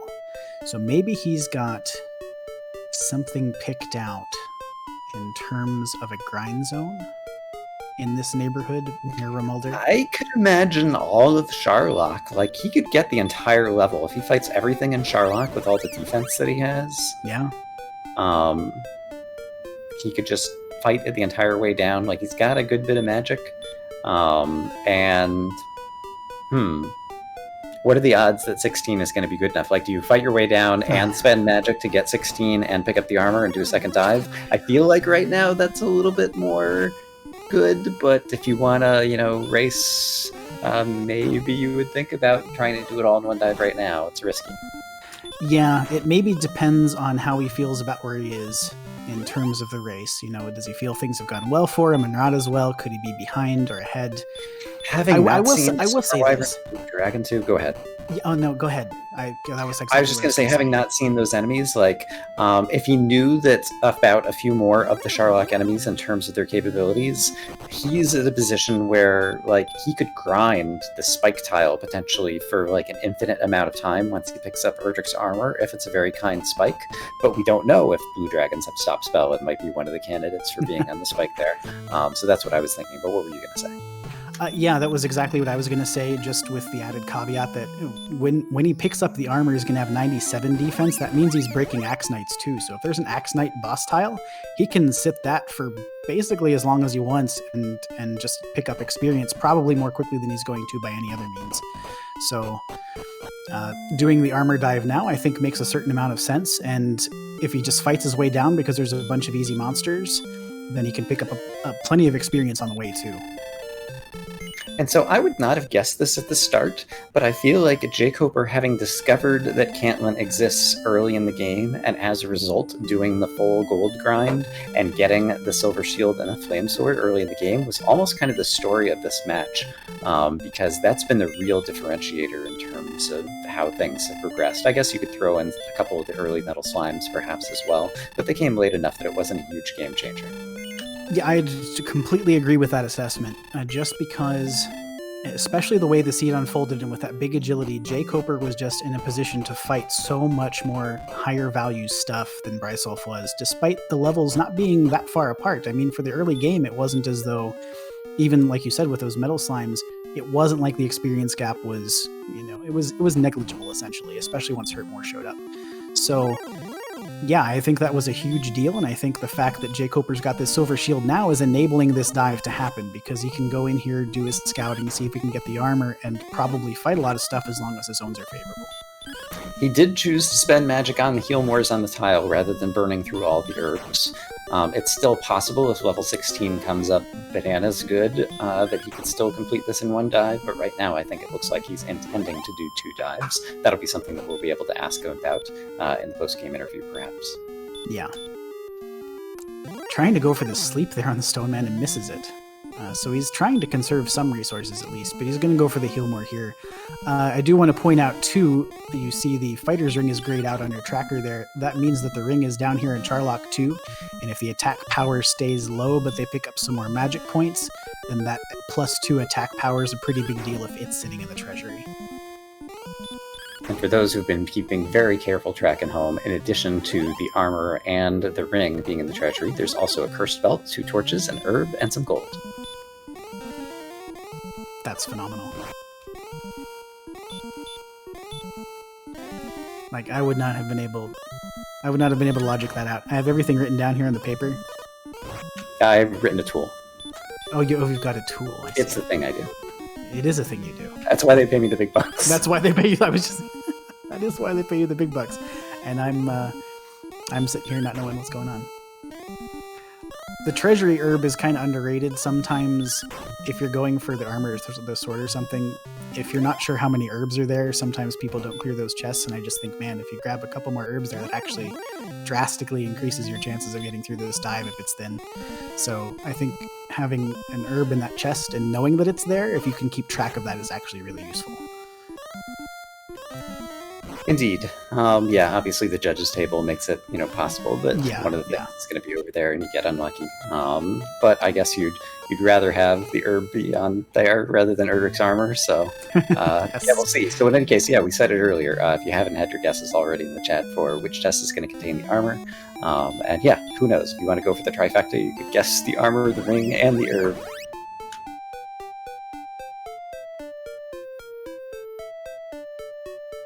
Do we have some kind of prize if they guessed all three correctly? I don't know that there is any prize for that. However, there might be a prize for someone who suggests what order jkoper is going to get the chests. The answer is, I'll go ahead and tell you, the 150, the 100, the 50, the 200, the 300, and finally the 250, because that's the only correct order to get the chests in the bottom of the Sharlock treasury, according to jkoper. It is. He has that down to a science. And as far as I'm concerned, he's correct. I agree. It basically has the fewest number of steps with the chest front-loaded into the steps as early as possible. And so is slightly better odds to get you the armor before dying than other routes through the treasury. Yeah, I mean, I've pulled red dragons before on, any given chest, and you just say, well, okay, if you get sent back there, then that doesn't feel good. So you want to get them as quickly as possible and just get back out of the treasury, and that's the route to take.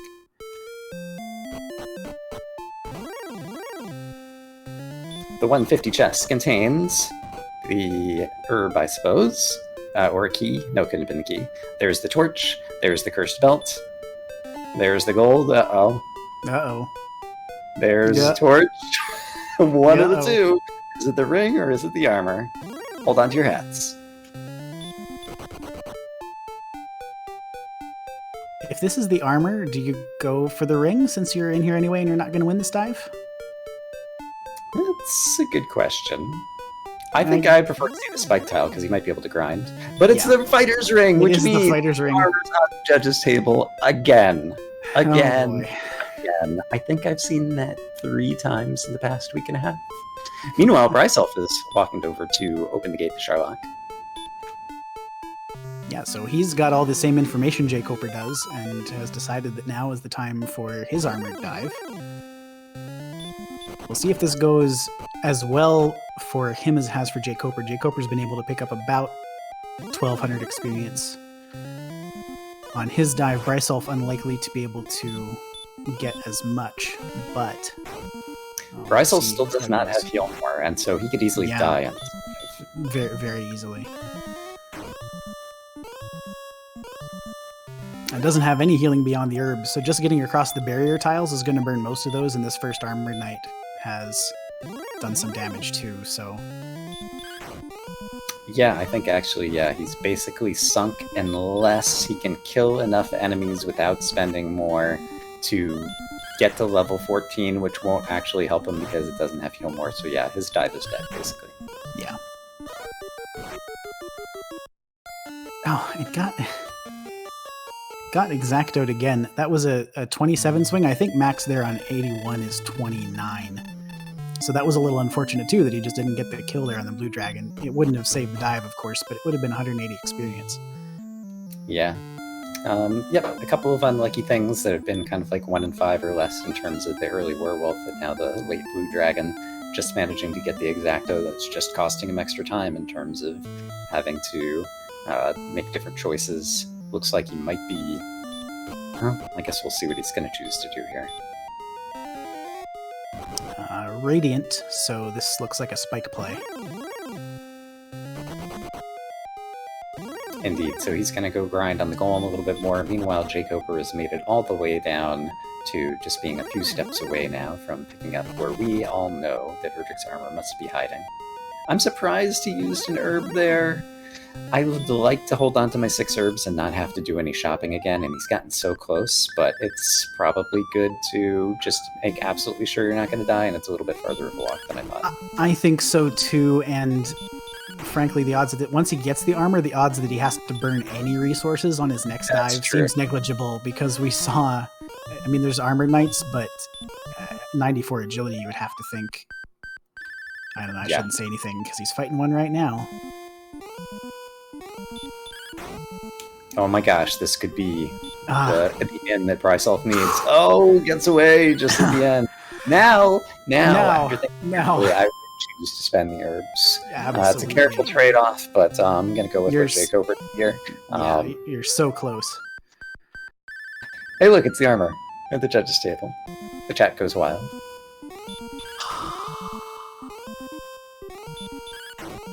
And I think he might be headed back to the grind tile, or just to walk around and fight some more of these good enemies. Yeah, well, like I said, with the armor, he's immediately breaking these Axe Knights. So if it's an Axe Knight tile down there, I don't know that it's a bad idea to just see if you can pull the level.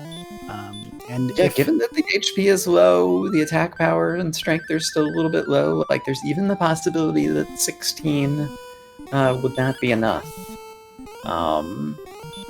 You would definitely have some shots, even at level 15 if you were to redive it with full resources, but it would be very low percent, I think, at this point. 16 gives just about anything. It's going to increase the chances tremendously. So he definitely wants to get it as soon as possible before having to redive.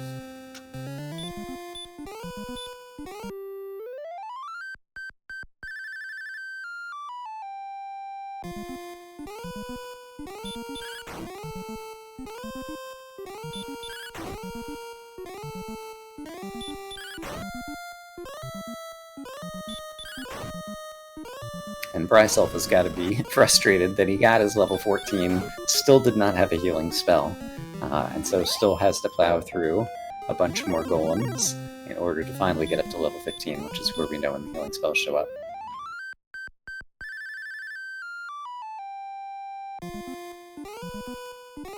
So we've got dueling flutes on screen here. jkoper going after this one too, because this golem would give him the level. And of course, he's got the stop spell immunity conferred by Erdrick's armor now as well, so he doesn't have to worry about that so much. And it's cutting that weak breath in half, pardon me, not in half, but by 1/3 as well. So the golem's pretty free right now for jkoper. Indeed, and that gets him level 16. Stats, 2 power, 1 response speed, 5 hit points, 3 magic points. It's still close. With fairy waters, you could do it, I suppose, at this point. Yeah, and you know what? If I'm in jkoper's shoes, I feel pretty good about the odds of success on such a dive. Because, like I said, he's got so much defense. He's repelling half of Charlock. The monsters that are in here that he'd still encounter, Stonemen, Golem, are blunted to some extent. I don't mind what it looks like he's doing now, which is to go check the spike, because if it were an Axe Knight, it would take him probably... Well, he's down to almost out of resources, though. Yeah, I don't love this play, but I don't hate it. Yeah, I think I'm neutral on it. I think either way he's setting himself up well here, and he is fighting this golem. I don't know that there is much of a better spike tile for him than Swamp right now.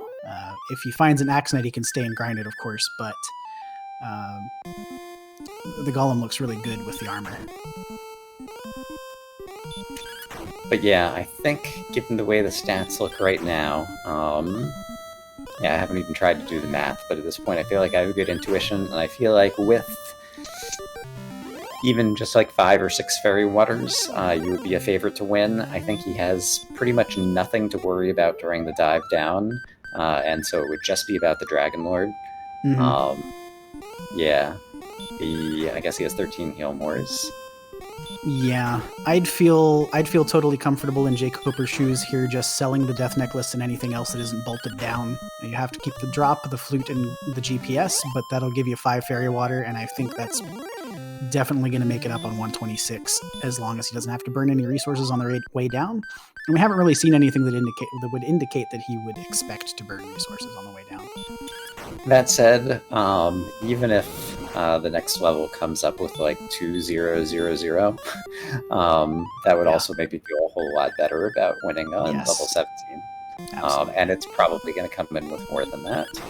Perhaps, given the way the randomizer works, much, much more. Yes. This Armored Knight is one of the least favorable things he might hope to find here.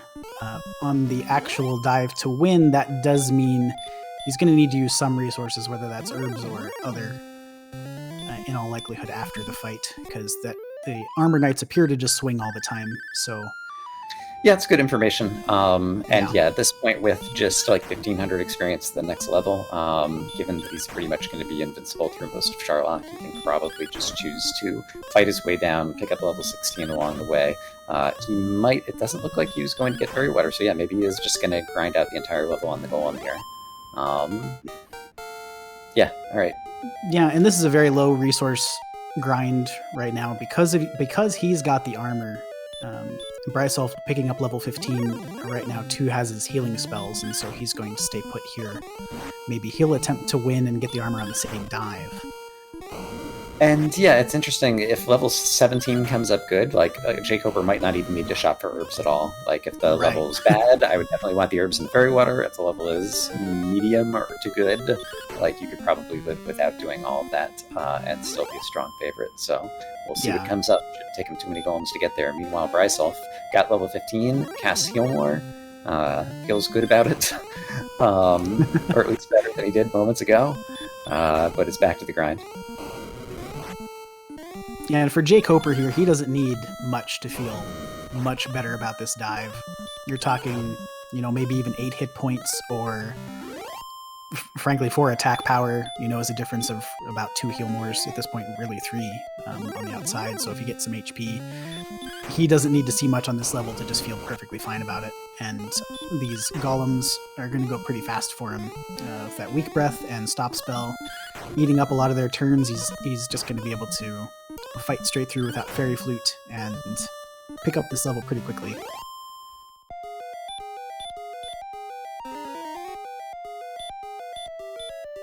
Yeah, and one of the things asking about in the chat is what HP would they have if they had a strength HP build rather than a strength agility, because this is one of the rare races where both of our runners are running strength agility. I guess it would be closer to 114. Yeah, so it's 0.9. It's basically 90%. Our tracker has kindly switched over to an HP build, and so it showed at level 16 would be 118 hit points, and still 88 agility and 94 defense power for jkoper with that big silver shield. And so Sharlock could still be a cakewalk for him, but with the extra hit points going up to 118, he would be likely to get probably even likely to get 2 doubles during the fight, and so with an HP build, 15 and 16 would have much better odds. That said, brisulph didn't think twice about grinding more after level 15. If he felt like he was behind, level 15 had stats where he could go for the dive and grind and win all in one and just hope that things work out great. But not taking that far-flung a risk. Yeah, and we see here level 17 for jkoper, now at 131 attack power and 115 magic points. That's pretty solid. He's a strong favorite here, and is going to be able to repel his way through a good deal of Charlock and not take many encounters on the way down. So, gonna restock, it looks like. And I think, he might just want the fairy waters, possibly for the repelling without spending any magic points on the dive, perhaps. At 131 attack power, you're barely doing any difference. Yeah. It's about like 3/4 of an average damage better, the fairy water. So if you have one left over at the end after you've used it to repel, sure, fire it off, but otherwise it's not super useful for the fight. Repelling though, great.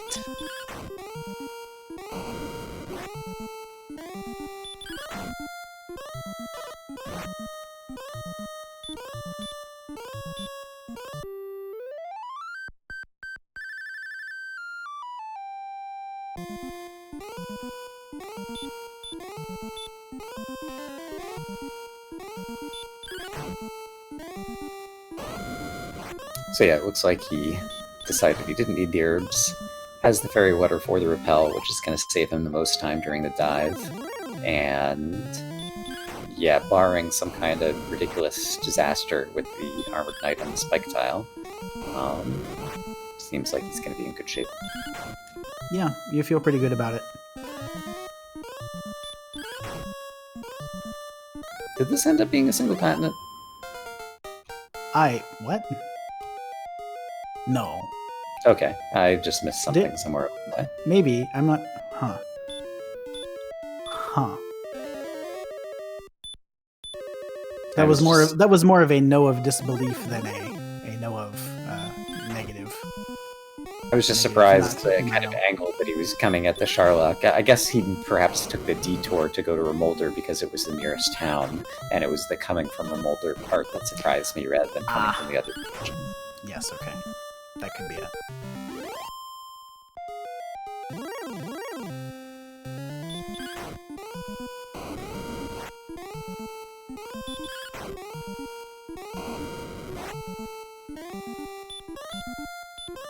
Alright, so with the ability to repel almost all of Sharlock, we'll perhaps count the encounters jkoper has on the way down. I think so far there have been 0. Here's 1. Yeah.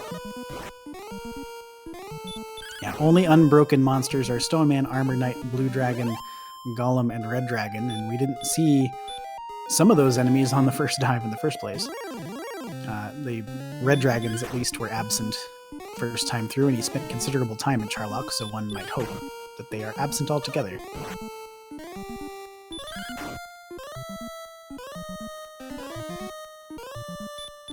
Alright, I think he's up to 4 encounters now.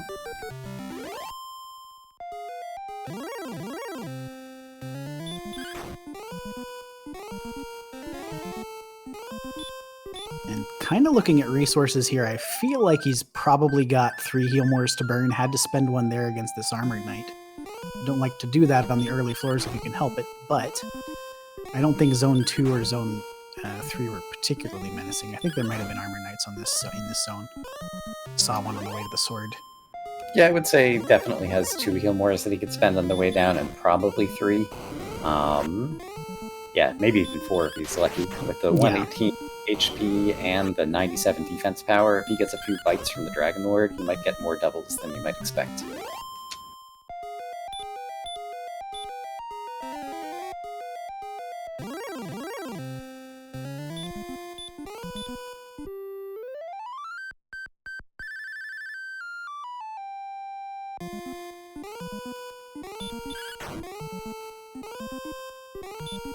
Yeah, with only 111 HP, I think I would only anticipate 1 double during this fight, and it's only because the defense points are so high. Yeah, I'd agree with that assessment. I don't... for me, I probably would go into it assuming that I'm not going to get a double, and if I do get one, it's kind of a bonus. So probably 96 magic points. You probably want 12 heal mores here if you can help it. But certainly you can still take the fight on less than that and have a decent expectation of a good outcome. And I guess I'm also discounting the back attack, again, thinking he has so much agility, but yeah, if you get a back attack, obviously that can change the calculus quickly. Yeah, regardless of your agility, DL2 still has a good chance to back attack you, so that always plays into the calculus as well.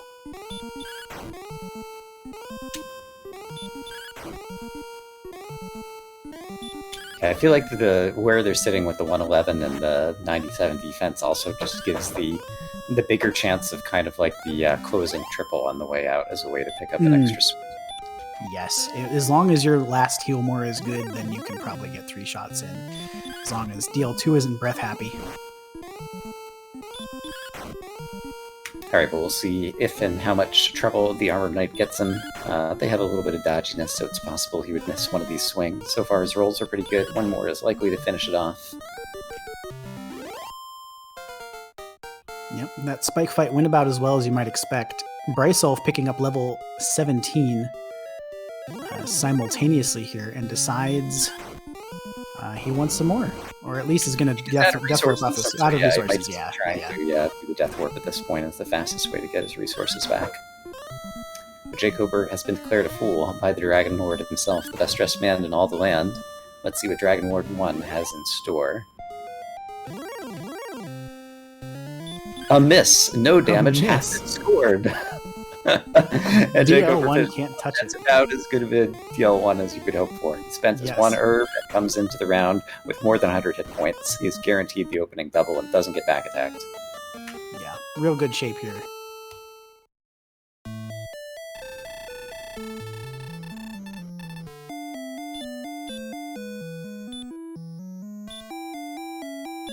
It's got to be a confidence boost to see the final boss of the game take a swing at you and just completely miss. Yeah, you're just immune to that guy with the pointy hair and the stick. More or less, anyway. Apologies to the viewers who like to hear the count, but I'm awful at trying to say the actual totals while the race is going on. I glanced away a moment. I knew it was 11, 10, 11 to start, but I think I missed a swing. And then there was an 8 in there somewhere, but I think that's where the spot was where I missed the swing. I will say rolls appear to be quite a bit below expectation. I don't know that that will matter, given the resources that he has.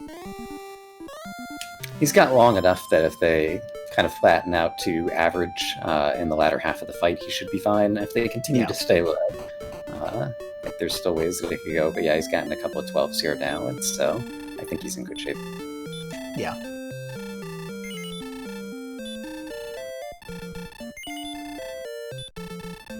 $14 helps.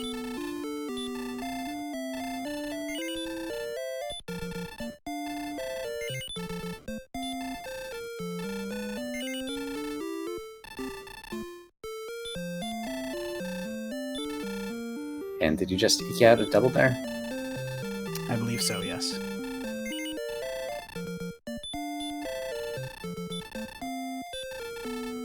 Wow. All right. Okay. And yeah, perhaps a double earlier in the fight as well. Didn't get the back attack, and had some better than average rolls, and ends up with 3 extra heal mores in the back, so he had no problem at all. Yeah. Those stats are pretty good, and Dragon Lord had a lot of weak bites along the way. jkoper's going to finish our race first.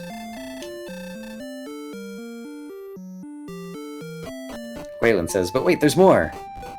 Can I come with you? I'm so happy! jkoper finishing with an official racetime.gg time of 1 hour, 45 minutes, 52 seconds. I'll tell you, for a seed that at times felt like it was a little bit of a slog, and Armor and Charlock at the judges table and all this stuff, it was I don't know, interestingly breezy in certain parts too. It was a very, very interesting seed. There was no huge bottleneck anywhere along the way, and that's the main thing that I think kept this one from turning into a real kind of awful grindfest or slog. You can see that, if our death counter is correct, like 13 and 17 deaths, that's pretty average, even a little bit below average in terms of the number of deaths that the runners take. So that was the thing that was working for them. But yeah, the late heal more, the no fantastic grind tile until the golem became fantastic at the very end. Yeah, and just the really far-flung map. This one could have gone a lot longer than it did, and I think that also just kind of like speaks to the quality of both these runners. Yeah, they both did a great job with it, as far as I'm concerned. Very few things to quibble about. Decisions like gold grinds and these kinds of things you make, just looking for some kind of advantage. brisulph opted not to get that silver shield. It's going to make Charlock a little bit more risky for him than it might have been otherwise, but it does look like he's going to go for the dive for armor and win here. It's going to be complicated because he doesn't know yet that the armor's on Vanilla Sword, but he's going to go for it. Indeed. And yeah, it would also, I'm not sure if he would have made a different decision if he hadn't seen the dot done from his opponent already at this point. But yeah, it definitely is within reason for him to potentially even still pull this out, even with the armor on the judges table, although that's definitely going to make things more difficult. So we'll see what happens.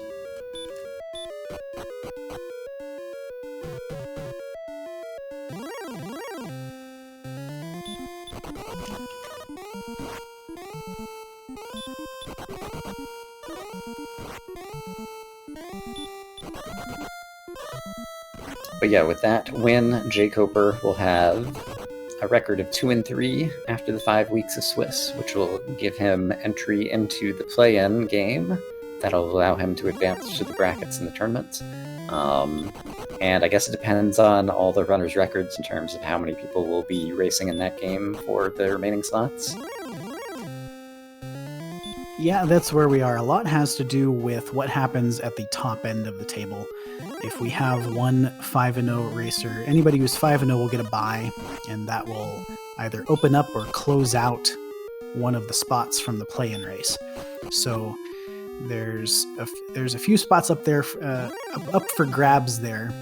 And if you're 2 and 3, you get an automatic berth into that race. If you're 1 and 4, as brisulph will be after this one, there's also a last chance race. But you've got to emerge victorious in that one amongst your other 1 and 4 racers in order to earn an opportunity at the play-in race. So, as we said at the outset, this has big implications in terms of the bracket for both of these racers, but still yet to be determined how many slots exactly will be available out of that grouping. It's a very interesting race structure, but I really like it from the point of view of we're in the last week of the Swiss, and still it's the case that even for our 0-4 runners last night, like it had implications in terms of who might advance. So kind of all the races matter, and that's really cool. Wait, can you explain why the 0-4 race matters? One of them could get one win and then get a last chance race to then get a chance to be in the play-in race to then get a chance to be in the brackets. Okay, so we're doing a double race, I guess. Okay. All right, exactly. Fair enough. But yeah, welcome, jkoper, and congratulations. GG. Thanks. I felt pretty good about most of that. I don't know that I have any regrets. I'm sure you guys can point out some things I did wrong, but I don't know, felt pretty good. I got the metal slimes early and then just kind of dealt with no healing until, well, forever. and then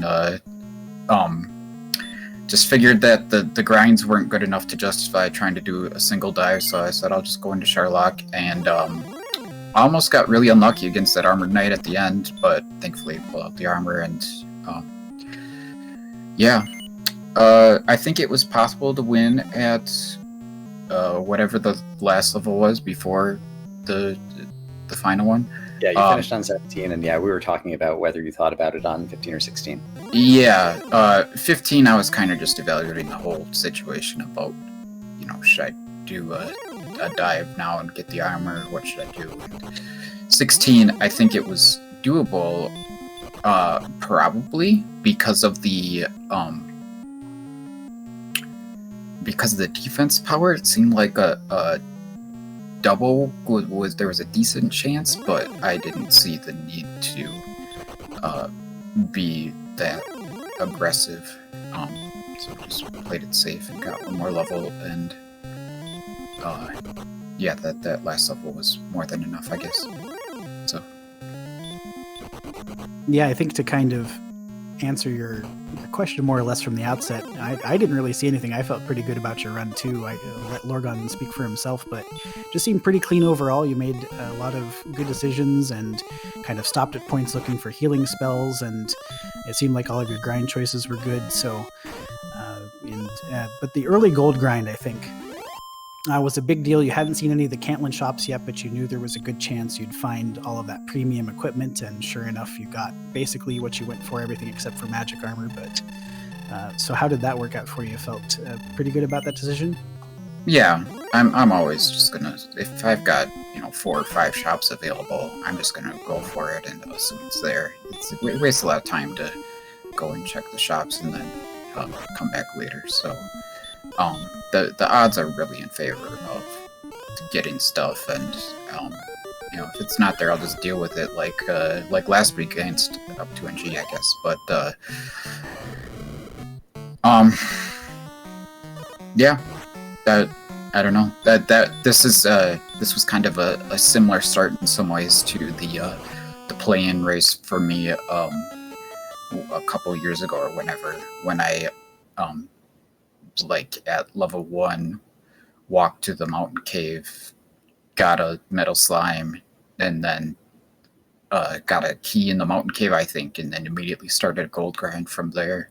So it took a little bit longer to get going at the start. I really wanted to get into that cave to see what it was, and the monsters weren't having any of it, so I sat down and grinded for a little bit to see if it would help at all. But eventually we just got up there and got it done, I suppose. So. Yeah, well, a well-run race that's going to give you a chance in the play-in race to advance to the brackets. Yeah, for brisulph, he had not seen Caitlyn when he had the first gold grind set up, and so he ended up running with broadsword and a large shield for most of the seed, which in the early game wasn't much of a difference from you, but in the late game it just started to really drag until he was finally able to pick up Roderick's sword.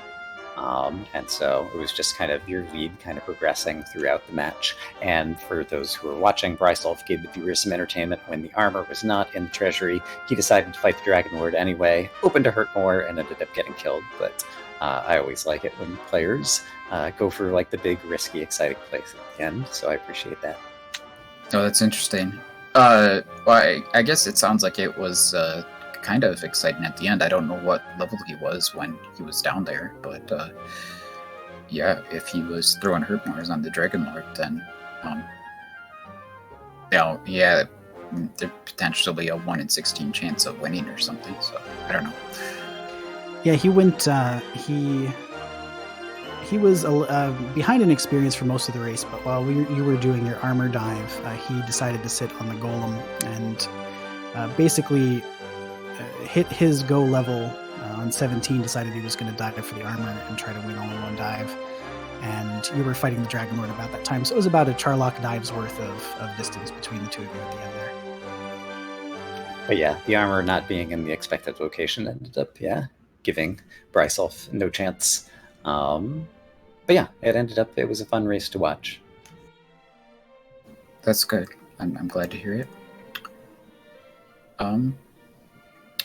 I don't know if we have anything else. Looking forward to the play-in. When is the play-in race? Do we have it scheduled or? Yeah. Yes, the play-in race is scheduled. I'll have to check real quick to find the date on that. It's when the Wednesday weekly usually would be. Week after next. So after week 5 is over, it'll be at that 8 o'clock Eastern time slot on Wednesday. Or pardon me, no, that's actually incorrect. That's the last chance race for the 1 to 4 racers. It's actually the time of the Sunday weekly. So that would be 10 o'clock Eastern on, or maybe I'm getting the times inverted. I should probably just look at the document. That sounds like a lot of work. It really does. It's a long ways away in any case, so you have time. I know for sure that it is the Sunday. There.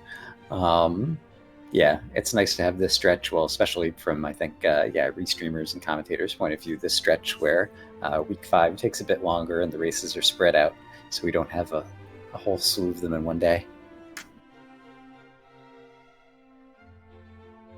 So just for the sake of clarity, it is September 19th. That is that Sunday following the last Swiss week at 8 p.m. Eastern. So that's the time of the usual Sunday weekly. Looks like brisulph forfeited. I don't know what's going on in the restream, but yeah. Yeah, indeed. After that loss to the Dragon Lord, that was it. But I appreciate him giving the fans what they want, or at least giving me what they want. Whenever I see a racer lose the race and go down to the Dragon Lord, like even if they don't have what it takes, I love seeing them throw hurt more. So jkoper, you actually touched on this briefly. You were in the last time that we did the Swiss format, we had this play-in race situation. You were in that race too. Are you looking forward to the experience again? It was kind of a lot of fun watching having the 3 different restreams and seeing all the racers at the same time, kind of battling it out. Yeah, I was just a big play-in race this past weekend for our Cross Keys tourney. So that one went very poorly for me, but I would hope that this one goes a lot better. I don't know exactly how well I'm going to have to finish. I think I have good odds, but it kind of depends. Out of these 5 weeks, like 2 weeks went very well for me, and then the others were just kind of okay, but my opponents just went better. So, hopefully I'm due for a 3rd good week, I suppose. I don't know. But yeah, looking forward to it. Thanks again for the commentary, tracking, restream. And I think that's good for me for now. Yeah, it seems like we're not going to get joined by brisulph, and so thanks for your thoughts on the race and looking ahead. Yeah, again, thanks. Math Girl was our restreamer, Angel was our commentator, and here in the booth, it was I, Dr. Brian Lorgon 111, joined by Archfield Monk. There's going to be another race coming up in a little less than an hour that will also be here on Randomania tonight. So if you're looking for more D1R, you can look forward to that. But for everybody, I want to say thanks for watching and hope you enjoyed it. And I don't know if we have anywhere on the way out that we're headed.